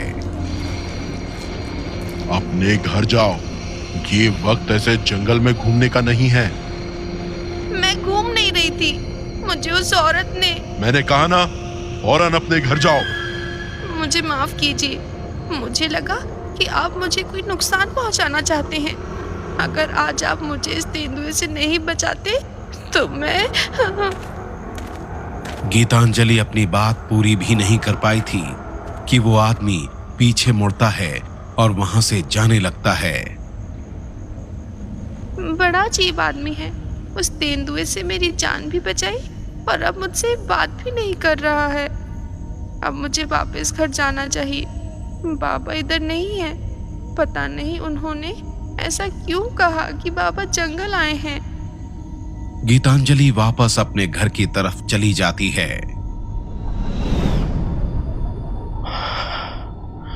बहुत नींद आ रही है, मुझे डायरी को अंदर रख देना चाहिए। वैसे ही आज सुबह अंजलि ने इसे देख लिया था। देव डायरी को ड्रॉर में रखकर अपने बेड पर सो जाता है। डीएसपी मौर्य की कार सुबह सुबह पुलिस स्टेशन के सामने आकर रुकती है। डीएसपी मौर्य कार से उतरकर सीधे लॉकअप के पास जाता है जहां रॉकी बंद था। क्यों अंकुल, इसने अब तक कुछ बताया या नहीं? नहीं सर, इसने अभी तक मुंह नहीं खोला, लेकिन कल रात से ये बस पानी मांग रहा है। लगता है अगर अब भी इसे पानी नहीं मिला तो ये मर जाएगा। डीएसपी मौर्य लॉकअप के अंदर जाता है और रॉकी के ठीक सामने जाकर खड़ा हो जाता है। पानी सर, प्लीज मुझे पानी दे दो, मैं और ऐसे नहीं रह सकता। मैं कल ही तुम्हें बता चुका हूं, तुम्हें तब तक कुछ नहीं मिलेगा जब तक तुम निखिल के मर्डर का पूरा सच मुझे नहीं बता देते। मैं भी पहले ही कह चुका हूँ, अगर मैंने कुछ भी बताया तो वो मुझे मार देगा। तुम मेरा भरोसा करो, मैं तुम्हें कुछ नहीं होने दूंगा। मैं तुम्हारी पूरी सेफ्टी का वादा करता हूं। रॉकी डीएसपी मौर्य की बात का कोई जवाब नहीं देता। वो 2 मिनट तक बिना कुछ कहे सोचने लगता है। ठीक है, मैं सब कुछ बताऊंगा, लेकिन मेरी भी शर्त है। आपको रत्नागिरी से बाहर जाने में मेरी मदद करनी होगी। ठीक है, अगर तुम सब कुछ सच सच बता दो तो मैं खुद तुम्हें अपनी कार से रत्नागिरी से कहीं दूर छोड़कर आऊंगा। ये लो, पानी पी लो। डीएसपी मौर्य पानी की बोतल रॉकी के हाथ में दे देता है। अब मुझे सारी बात शुरू से बताओ। धनंजय सालों से प्रशांत सिंह के लिए काम करता था। तब से जब वो विधायक नहीं बस एक गुंडा था, उसी ने 2 महीने पहले मुझे प्रशांत सिंह से मिलवाया। जब प्रशांत सिंह के भतीजे का मर्डर हो गया और आप लोग उसके मर्डरर को नहीं ढूंढ पाए, तो उसने धनंजय से इसका पता लगाने को कहा। लेकिन इन सब का निखिल के मर्डर से क्या कनेक्शन है? मेरी बात तो पूरी होने दो। प्रशांत सिंह को पता चल गया कि उन हवेली के लड़कों को इसके बारे में जरूर कुछ पता है, इसीलिए उसने धनंजय से निखिल को किडनैप करके उससे सच निकलवाने को कहा। क्या? लेकिन प्रशांत सिंह को यह सब कैसे पता चला? इंस्पेक्टर डोगरा लॉकअप के बाहर खड़ा सब कुछ सुन रहा था। डीएसपी मौर्य की बात सुनकर वो बुरी तरह डर जाता है कि कहीं रॉकी डीएसपी को उसके बारे में भी ना बता दे। वो नहीं चाहता था कि डीएसपी मौर्य को उसके और प्रशांत सिंह के बारे में पता चले। बोलो रॉकी, प्रशांत सिंह को उनके बारे में किसने बताया? वो तो मुझे नहीं पता। मेरी कभी प्रशांत सिंह से बात नहीं होती थी। वो सिर्फ धनंजय को ही सब कुछ बताता था। फिर क्या हुआ? निखिल की मौत कैसे हुई? और वो उस घर में आग कैसे लगी जहां तुमने निखिल को रखा था? मेरा यकीन करिए सर, मुझे कुछ नहीं पता कैसे वो उस घर में पहुंचा और कैसे उसकी मौत हुई। हमने तो उसे प्रशांत सिंह के गोडाउन में बांध कर रखा था। जब हम सुबह उसे देखने गए तब वो वहां से भाग चुका था। समझ गया। अगर तुम सच बोल रहे हो तो जरूर गोडाउन से भागते हुए किसी ने उसका मर्डर किया है। मैं सच बोल रहा हूं सर, हमें तो पता भी नहीं था कि वो मर चुका है। तो क्या उसने भागने से पहले तुम्हें कुछ बताया था जंगल में उन 5 लड़कों के मर्डर के बारे में? नहीं सर, मुझे तो वो लड़का थोड़ा पागल लग रहा था। इतना टॉर्चर करने के बाद भी अजीब अजीब बात कर रहा था। कह रहा था कि भूत है, कोई साया जिसने उन सबको मार डाला। हमने उससे सच उगलवाने की बहुत कोशिश की, लेकिन वो बस यही सब कहता रहा। हो सकता है वो सच कह रहा। क्या कहा सर आपने? कुछ नहीं। एक बात बताओ, क्या तुमने अभी जो कुछ मुझे बताया वो कोर्ट में बोल सकते हो कि प्रशांत सिंह ने ही तुम दोनों से निखिल को किडनैप करवाया? सर, आप चाहे मुझे टॉर्चर करो या गोली ही क्यों ना मार दो, मैं आपकी ये बात नहीं मान सकता। अगर मैंने ऐसा किया तो प्रशांत सिंह मुझे कहीं से भी ढूंढकर मार देगा। ठीक है अंकुल, इसे कुछ खाने को दे दो। मुझे कुछ जरूरी काम है, मैं जा रहा हूं। सर, आप मुझे कब रत्नागिरी से बाहर पहुंचवाएंगे? इतनी भी क्या जल्दी है? पहले कुछ दिन यहां आराम करो, फिर इस बारे में सोचूंगा। सर रुको, आप ऐसा नहीं कर सकते। आपने मुझसे वादा किया है। डीएसपी मौर्य स्टेशन से बाहर आकर अपनी कार में बैठ जाता है और कहीं जाने लगता है। ये इम्पॉसिबल है। निखिल ने मरने से पहले उन्हें किसी साये के बारे में बताया। देव भी मुझे वैसा ही कुछ बता रहा था। क्या देव सच कह रहा है? क्या जंगल में जिसने धनंजय की जान ली वो सच में कोई आत्मा थी? नहीं, ऐसा नहीं हो सकता। मुझे किसी भी तरह सच पता लगाना ही होगा। पैलेस में भी सब लोग जाग चुके थे। देव, शुभम और अंजलि हॉल में बैठे कुछ बात कर रहे थे। क्या बात है देव, आजकल तुम अकेले अपने रूम में ही बैठे रहते हो। आखिर तुम वहां करते क्या हो? कुछ नहीं अंजलि, मैं बस फोन यूज करता रहता हूँ। लेकिन तुम्हारे रूम में तो ठीक से नेटवर्क भी नहीं आता। क्या बात है देव, लगता है तू सच में मूव ऑन कर चुका है। दिन भर अकेले किससे बात करता रहता है? कम से कम मुझे तो बता ही सकता है। शुभम की बात सुनकर अंजलि का चेहरा सीरियस हो जाता है। देव समझ जाता है कि अंजलि को शुभम की बात बिल्कुल अच्छी नहीं लगी है। शट अप शुभम, तू ये क्या बकवास कर रहा है? और तुझे सच में लगता है ऐसी सिचुएशन में मैं किसी से बात करूंगा? वैसे अंजलि, 10 बजने वाले हैं, अब तक विकी नहीं उठा? हाँ, मैं भी कब से यही सोच रही हूँ। तुम लोग बैठो, मैं अभी उसे उठाकर आती हूँ। अंजलि वहां से उठकर विक्की के कमरे की तरफ जाती है। वहां जाकर अंजलि देखती है कि उसके कमरे का दरवाजा थोड़ा सा खुला हुआ था। अंजलि बिना कुछ कहे दरवाजे से अंदर झांकती है। विक्की जमीन पर पड़ा हुआ था और उसका खून पूरे कमरे में फैला हुआ था।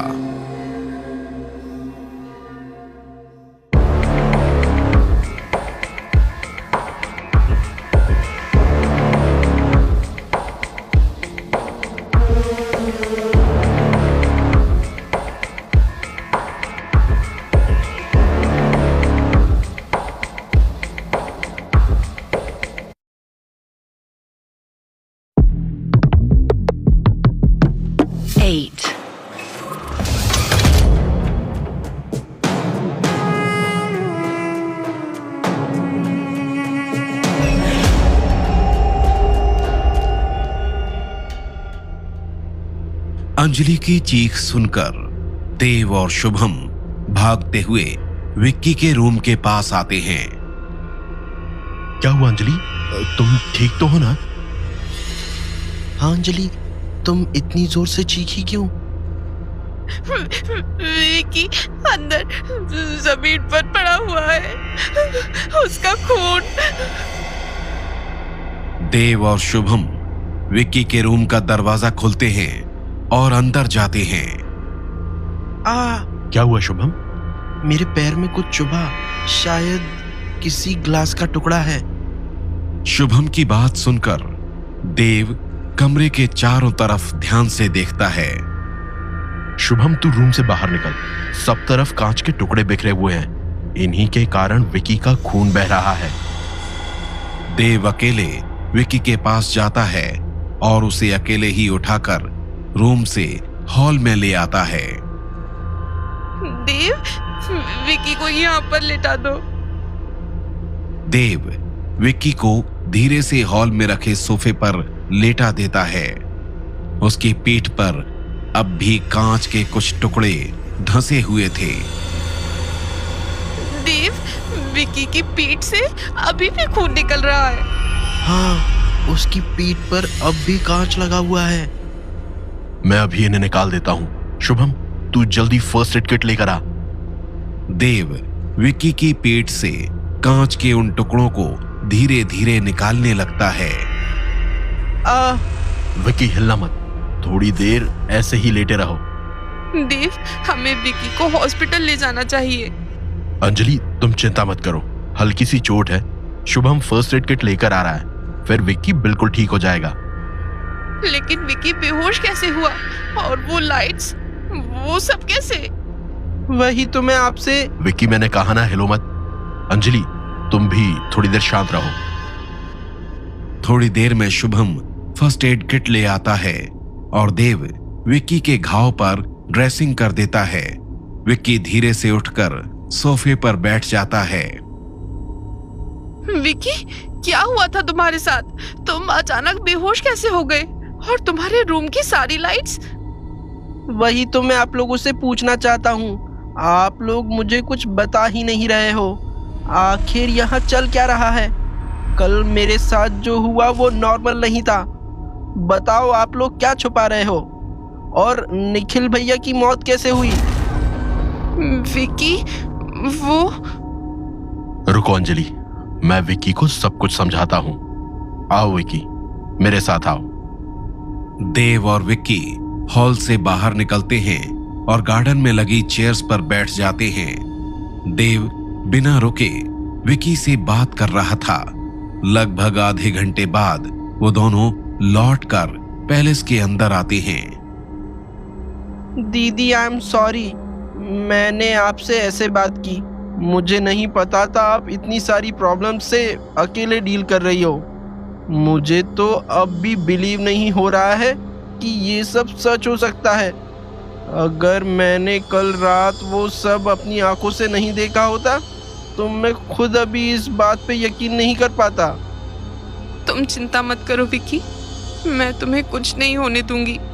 पिछले जन्म में तो गीतांजलि अपने भाई विक्रम को नहीं बचा पाई थी, लेकिन इस बार अंजलि विकी को कुछ नहीं होने देगी, चाहे मुझे अपनी जान ही क्यों न देनी पड़े। आप लोग चिंता मत करो, अब किसी और की जान नहीं जाएगी। बस आज की रात और कल सुबह गुरुजी की साधना पूरी हो जाएगी। कल के यज्ञ के बाद आप सबको हमेशा के लिए इन सब से छुटकारा मिल जाएगा। आप सब वापस अपने घर जा सकोगे। क्या आज गुरुजी के व्रत का 7वां दिन है? हाँ, हम सबको बस आज की रात संभल कर रहना है। ठीक है, आज रात हम सब एक साथ ही रहेंगे। मुझे पूरा विश्वास है कल गुरुजी हमें इन सारी प्रॉब्लम से निकाल लेंगे। इतने में शिल्पा और अक्षय भी हॉल में आ जाते हैं। शिल्पा, हमने तुम लोगों की सारी बातें सुन ली हैं। मैं भी जल्द से जल्द यहाँ से वापस जाना चाहती हूँ। मम्मी पापा कब से मुझे घर बुला रहे हैं। बस एक दिन की ही तो बात है शिल्पा, तू आज ही अपने पापा को कॉल कर और टिकट बुक करने को कह दे। दोपहर हो चुकी थी। डीएसपी मौर्य हॉस्पिटल के अंदर खड़ा रिसेप्शनिस्ट से बात कर रहा था। परसों जो डेड बॉडी यहाँ आई थी, मुझे उसके डॉक्टर से मिलना है। सर, प्लीज नाम बताइए। JP Maurya, deputy superintendent of police. Sir, जिनकी डेथ हुई है उनका नाम? ओह, धनंजय सिंह। सर, उनका पोस्टमार्टम डॉक्टर शर्मा ने किया है। वो आपको 2nd फ्लोर पर मिलेंगे। Okay, thank you. DSP Maurya lift से 2nd फ्लोर पर जाता है और डॉक्टर शर्मा के कैबिन के अंदर घुसता है। Doctor Sharma, yes. मुझे धनंजय सिंह केस के बारे में कुछ इन्फॉर्मेशन चाहिए। उनकी ऑटोप्सी रिपोर्ट कितने दिन में रेडी हो जाएगी? एडॉप्सी रिपोर्ट तो रेडी है, मैं बस पुलिस स्टेशन कॉल करने ही वाला था। आप चाहे तो इसे अभी ले जा सकते हैं। But how is it possible?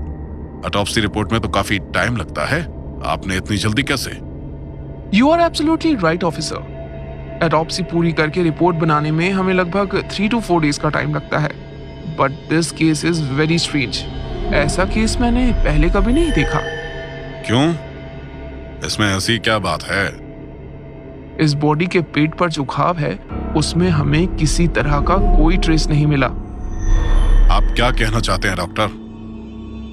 जैसे अगर ये घाव किसी जानवर ने इन्हें दिया होता तो उसका डीएनए या उसके कोई ट्रेसेस मिलते। इसका मतलब ये किसी जानवर का काम नहीं है। अभी मेरी बात पूरी नहीं हुई है ऑफिसर।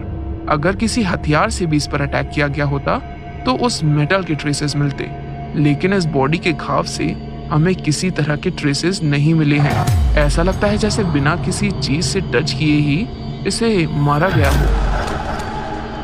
लेकिन ऐसा कैसे हो सकता है? आप डॉक्टर होकर भी ऐसी बात कैसे कर सकते हैं? देखिए ऑफिसर, जो बात थी मैंने आपको बता दी। जब बॉडी से कुछ मिला ही नहीं है तो हम टेस्ट किसका करेंगे, इसलिए रिपोर्ट इतनी जल्दी बन गई। आप चाहे तो रिपोर्ट लेके जा सकते हैं। अब मुझे जाना होगा, कुछ पेशेंट्स को अटेंड करना है। Okay doctor, thank you. DSP Maurya report लेकर हॉस्पिटल से बाहर निकल जाता है और वापस पुलिस स्टेशन की तरफ जाने लगता है। डॉक्टर ने कहा कि धनंजय के घाव से कुछ भी नहीं मिला। इसका मतलब मैंने जो देखा था वो बिल्कुल सही है। उस औरत ने ही धनंजय को मारा और फिर गायब हो गई। पहले धनंजय की मौत, फिर निखिल का सच और अब ये रिपोर्ट। इन सबसे ऐसा लग रहा है जैसे देव ने मुझसे जो भी कहा था सब सच है। मुझे देव से मिलकर एक बार और बात करनी चाहिए। देव अपने कमरे में बैठा हुआ था। उसके हाथ में वही डायरी थी।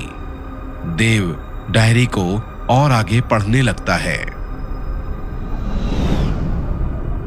वो आदमी जंगल के बीच उस गुफा के अंदर खड़ा था। उसके ठीक सामने वो अघोरी हिरन की खाल के आसन पर बैठा हुआ था।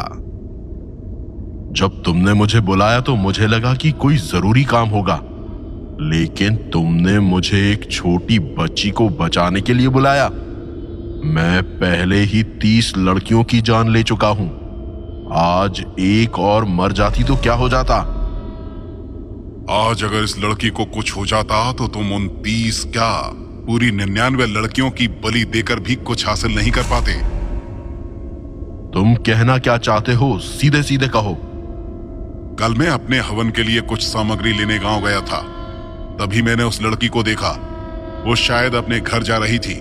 उसके साथ एक लड़का भी था। मैं उस लड़की को देखते ही समझ गया कि जिसकी हमें तलाश है ये वही है। वो लड़की कोई साधारण लड़की नहीं है। उसका जन्म रोहिणी नक्षत्र की अमावस्या के समय हुआ था। उसमें ऐसी शक्तियां हैं जिनकी कोई बराबरी नहीं है। क्या उसे अपनी शक्तियों के बारे में पता है? नहीं, ना ही उसे अपनी शक्तियों के बारे में पता है और ना ही उनका इस्तेमाल करना आता है। और उसे पता ना ही चले तो हमारे लिए अच्छा होगा। तो अब मुझे क्या करना होगा? तुम्हें वही करना है जो मैंने तुम्हें बताया है, लेकिन तुम्हें एक चीज का ख्याल रखना है। यही वो 100वीं लड़की है जिसकी बलि देकर तुम्हारा संकल्प पूरा होगा। लेकिन अभी तो उसके लिए बहुत समय बचा है। हाँ, और जब तक वो समय नहीं आता तुम्हें उस लड़की पर नजर रखनी होगी और उसे हर खतरे से बचाना होगा। अगर उसे कुछ भी हुआ तो तुम जो चाहते हो वो कभी हासिल नहीं कर पाओगे।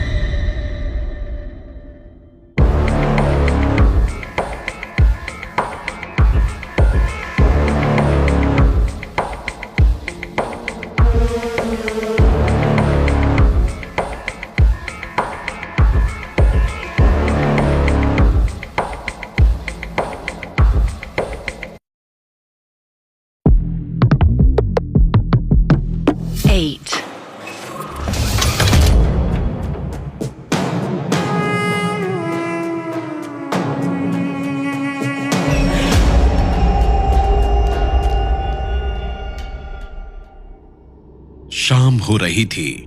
डीएसपी मौर्य अपने ऑफिस में चेयर पर बैठा हुआ था। कांस्टेबल अंकुल भी वहीं खड़ा हुआ था। क्या हुआ सर? मैं कल से देख रहा हूँ आप काफी परेशान लग रहे हैं। हाँ अंकुल, एक बात है जो मुझे पिछले कुछ दिनों से परेशान कर रही है। सर आप चाहे तो मुझे बता सकते हैं। परसों मेरे सामने जंगल में कुछ ऐसा हुआ जिस पर मैं अपनी आंखों से देखने के बाद भी विश्वास नहीं कर पा रहा हूं। जब भी मैं अपनी आंखें बंद करता हूं, उस औरत का चेहरा मेरे सामने आ जाता है। लग रहा है जैसे वो अब भी मेरे साथ ही है। सॉरी सर, लेकिन आप क्या कह रहे हैं मेरी कुछ भी समझ में नहीं आ रहा है। अंकुल, पता नहीं तुम्हें यह सुनकर कैसा लगेगा, लेकिन मुझे लग रहा है उस दिन देव ने मुझसे जो कुछ भी कहा था सब सच है। लेकिन आपने तो बताया था कि वो उस दिन काफी अजीब बातें कर रहा था कि एक साया है जो सबकी जान ले रहा है और कोई आत्मा उसकी मदद कर रही है। हाँ, निखिल ने भी मरने से पहले धनंजय और रॉकी को यही बात बताई थी। और कोई मरने से पहले कभी झूठ नहीं बोलता। धनंजय की पोस्टमार्टम रिपोर्ट भी इसी तरफ इशारा कर रही है। और मैंने खुद उस औरत को धनंजय की जान लेते देखा था। वो वहीं मेरे सामने खड़ी थी, फिर एक पल में पता नहीं कहां गायब हो गई। सर, क्या इसका मतलब रत्नागिरी में इतने सारे मर्डर्स किसी सीरियल किलर ने नहीं किए हैं? क्या इन सब मौतों के पीछे सच में किसी साए का हाथ है? मैं खुद भी इस बात पर यकीन नहीं कर पा रहा हूं और ना ही मैं करना चाहता हूं, लेकिन हर चीज इसी तरफ इशारा कर रही है। सर, अगर ये सब सच है तो अब हमें क्या करना चाहिए? हम किसी सीरियल किलर को तो पकड़ सकते हैं, लेकिन अगर इन सब को किसी आत्मा ने मारा है तो हम कुछ भी नहीं कर सकते। सच बताऊं तो मुझे भी कुछ समझ नहीं आ रहा है। पूरी बात जानकर ही हम कुछ करने का सोच सकते हैं, लेकिन तुम मेरी एक बात का ध्यान रखना, गलती से भी इस बारे में किसी और को मत बताना। ये बात सिर्फ तुम्हारे और मेरे बीच रहनी चाहिए। सर, आप इस बात की फिक्र मत कीजिए। टाइम हो रहा है, चलिए मैं आपको घर छोड़ देता हूँ। नहीं, उसकी जरूरत नहीं है, मैं अकेले ही चला जाऊंगा। तुम अपने घर जाओ। वैसे भी अगले महीने तुम्हारा पीसीएस का मेंस है, काम के साथ साथ पढ़ाई पर भी ध्यान दो। ठीक है सर, आप जाइए। डीएसपी मौर्य पुलिस स्टेशन से बाहर निकलता है और अपनी कार स्टार्ट करके अकेले ही घर के लिए निकल जाता है। प्रशांत सिंह अपने गार्डन में एक कुर्सी पर बैठा हुआ था। उसके सामने थोड़ी ही दूर एक आदमी अपने घुटनों के बल खड़ा था। प्रशांत सिंह के गार्ड्स ने उसके सिर पर गन रखी हुई थी। प्रशांत भैया, मुझे माफ कर दो, मुझसे गलती हो गई। मैंने तुझ पे भरोसा किया था मोंटी। तुझे क्या लगता था तू उस 2 कौड़ी के पुलिस वाले से मिलकर उसे मेरे सारे धंधों की टिप देगा और मुझे पता नहीं चलेगा? तेरी वजह से उस डीएसपी ने मुझे धमकी दी, प्रशांत सिंह राजपूत को। भैया, मुझसे गलती हो गई।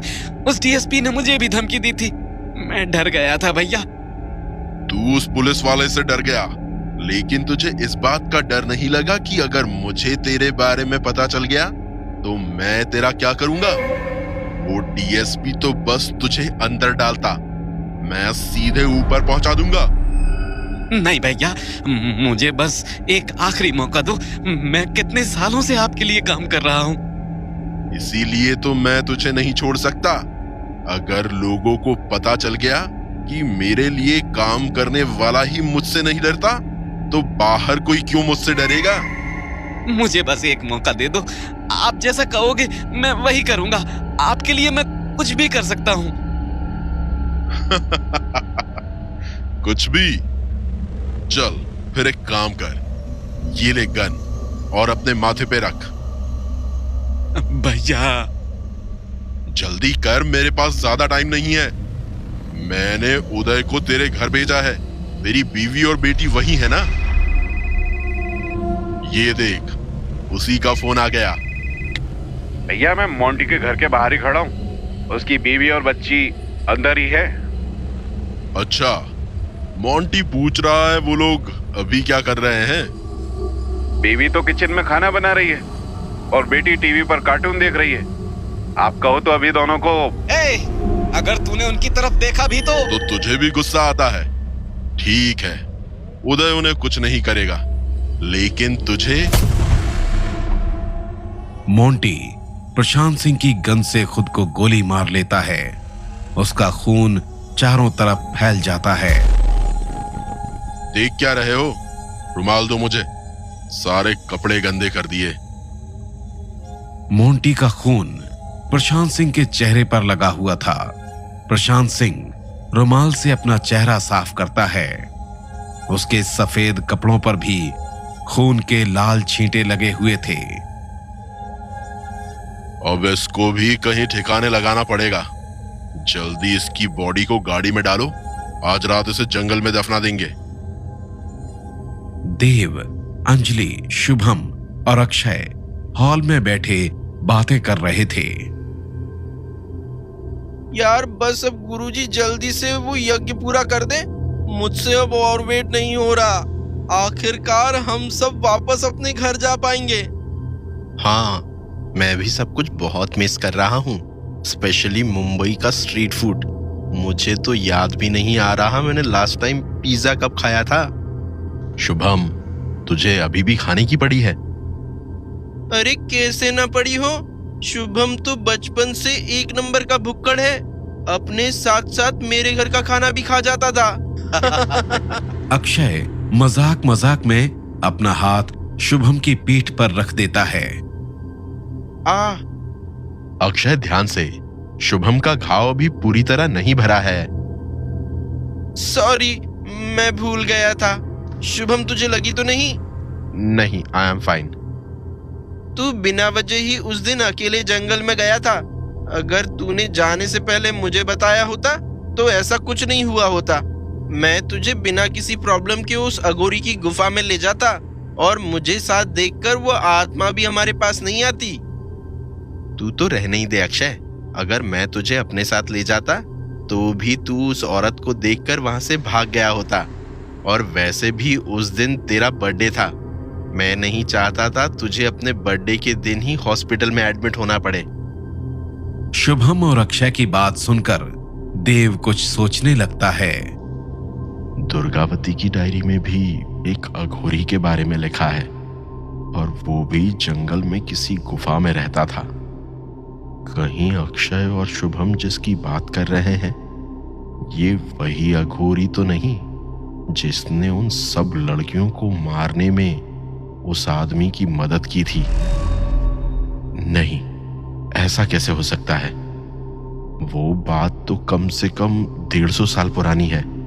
लेकिन अगर ऐसा है तो वो अघोरी जरूर मुझे साय के बारे में बता सकता है। मुझे उससे एक बार जरूर मिलना चाहिए। क्या हुआ देव, कहाँ खोए हुए हो? क्या? कहीं नहीं।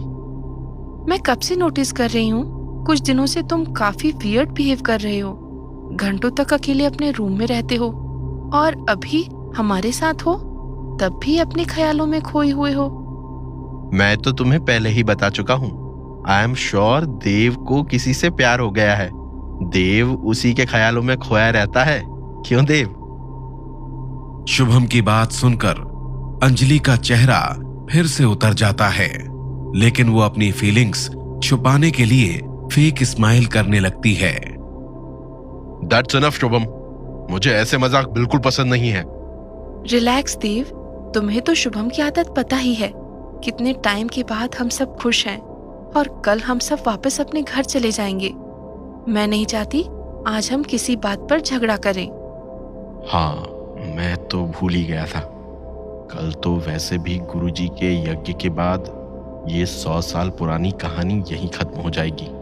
मैं बेवजह ही उस अघोरी से मिलने का सोच रहा था।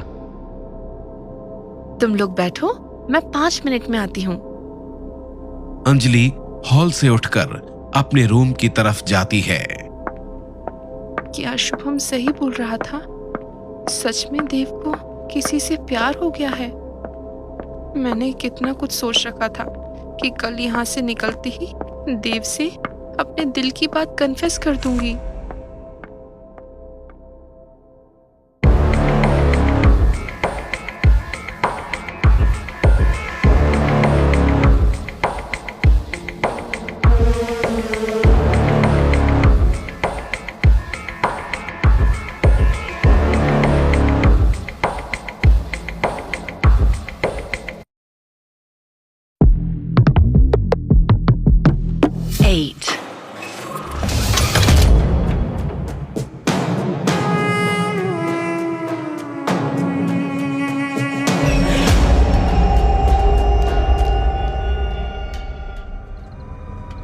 डीएसपी मौर्य कार से अकेला ही अपने घर की तरफ जा रहा था।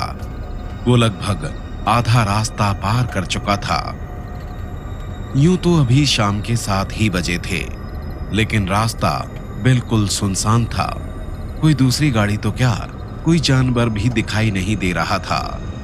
रोड के दोनों तरफ घना जंगल था और हवा चलने से पत्तों के हिलने की आवाज आ रही थी। मैंने कभी नहीं सोचा था मैं कभी इन सब चीजों पर विश्वास करूंगा। आई कांट बिलीव ये सब सच में हो रहा है। मैं कल सुबह ही देव से मिलने पैलेस जाऊंगा।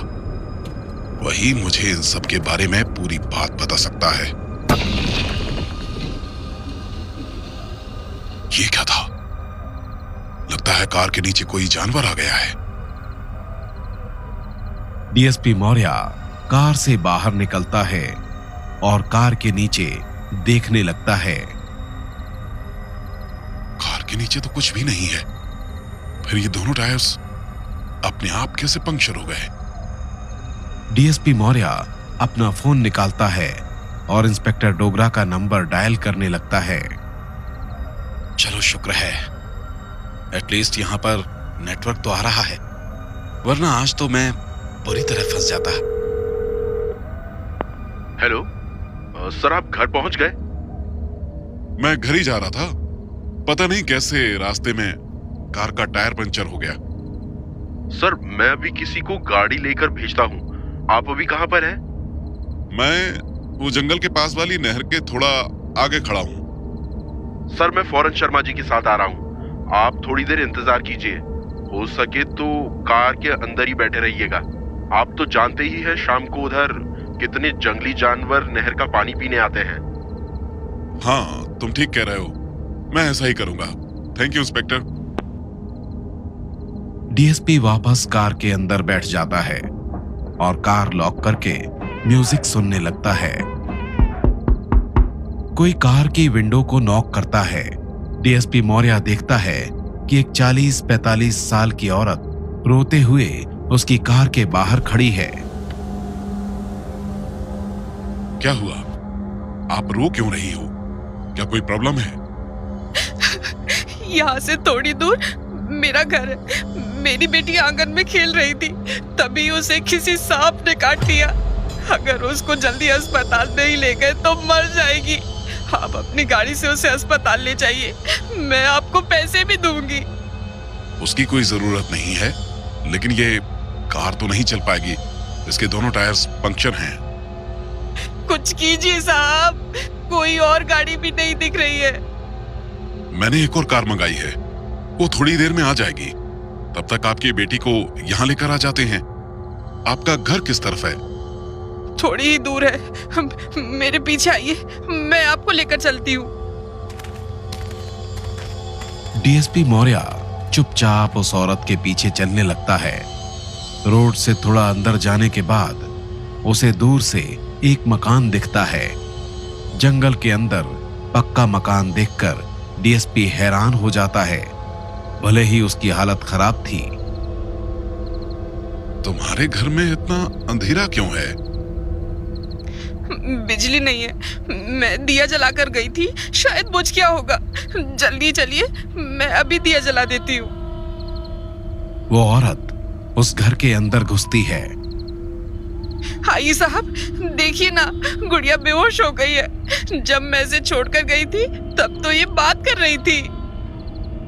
डीएसपी मौर्य भी उस घर के अंदर जाता है। जल्दी कुछ जलाओ, मुझे कुछ भी दिखाई नहीं दे रहा है। हाँ, अंधेरे में दिया नहीं मिल रहा है। रुको, मैं फ्लैशलाइट ऑन करता हूँ। डीएसपी मौर्य अपने फोन की फ्लैशलाइट ऑन करता है और उस औरत की तरफ दिखाता है। सामने देखकर डर से डीएसपी मौर्य का खून सूख जाता है। उसके सामने वही डरावना जला हुआ चेहरा था जिसने धनंजय की जान ली थी। डीएसपी मौर्य जोर से चिल्लाना चाहता था, लेकिन उसके मुंह से आवाज ही नहीं निकल रही थी, जैसे डर से उसका सारा शरीर जम गया हो। किसी तरह डीएसपी मौर्य पीछे पलटता है और दरवाजे की तरफ बढ़ता है, लेकिन डीएसपी के मुड़ते ही उस घर का दरवाजा जोर से बंद हो जाता है। प्रशांत सिंह अपने ड्राइवर और उदय के साथ जंगल की तरफ जा रहा था। क्या हुआ उदय? तू ऐसे मुंह लटका कर क्यों बैठा है? भैया मोंटी हमारे साथ पिछले 10 सालों से काम कर रहा था। उसे मारकर थोड़ा खराब लग रहा है। खराब तो मुझे भी लग रहा है, लेकिन क्या करूं, उसे मारना जरूरी था। मैं हर चीज बर्दाश्त कर सकता हूं, लेकिन धोखा नहीं। अगर तूने भी कभी ऐसा किया तो मैं तुझे मारने से पहले भी एक पल के लिए नहीं सोचूंगा। नहीं भैया, आपको धोखा देने से पहले मैं खुद को ही गोली मार लूंगा। मैं कभी आपका भरोसा नहीं तोड़ूंगा। मुझे पता है, काश मोंटी को भी ये बात समझ आ गई होती। ड्राइवर अचानक कार को रोड के बीच में रोक देता है। क्या हुआ? कार क्यों रोक दी? सर, सामने किसी की कार खड़ी हुई है। भैया, ये तो डीएसपी की गाड़ी लग रही है। हाँ, ये पक्का उसी की कार है। इसके पीछे महाराष्ट्र पुलिस का स्टिकर भी लगा हुआ है। लेकिन ये यहाँ क्यों खड़ी है? भैया, कहीं इसे उस जगह के बारे में तो नहीं पता चल गया जहां हम चोरी का अफीम रखते हैं। लेकिन इस नई जगह के बारे में तो मोंटी को भी नहीं पता था। कहीं तूने तो उसे इसके बारे में नहीं बताया? नहीं, मैंने तो उस जगह के बारे में किसी को नहीं बताया है। अगर ये काम सच में मोंटी ने किया है तो जल्दी ही उसकी बीवी और बच्चों को भी उसके पास भेज दूंगा। लेकिन अभी हमें क्या करना चाहिए? ड्राइवर, कार आगे बढ़ाओ। लेकिन भैया, डिक्की में अभी भी मोंटी की लाश रखी हुई है। अगर पकड़े गए तो प्रॉब्लम हो जाएगी। उसकी कार में कोई नहीं है, और वैसे भी किसी की इतनी हिम्मत नहीं है कि मेरी कार की तलाशी ले। ड्राइवर धीरे धीरे कार को आगे बढ़ाने लगता है और डीएसपी मौर्य की कार के सामने रोक देता है। ये क्या? इसके तो दोनों टायर पंचर है और कार भी लॉक्ड है। लगता है इसलिए वो डीएसपी कार को यहाँ छोड़कर चला गया है। अब हमें यहाँ से निकलना चाहिए। चल, कार स्टार्ट कर। इसकी लाश को कहीं और ठिकाने लगाना पड़ेगा। साला मरने के बाद भी मुझे परेशान कर रहा है। भैया, ये तो पुलिस की कार है। अब हम क्या करें? मोंटी की लाश? तू चुप रह, मैं सब संभाल लूंगा। बस अपना मुंह मत खोलना।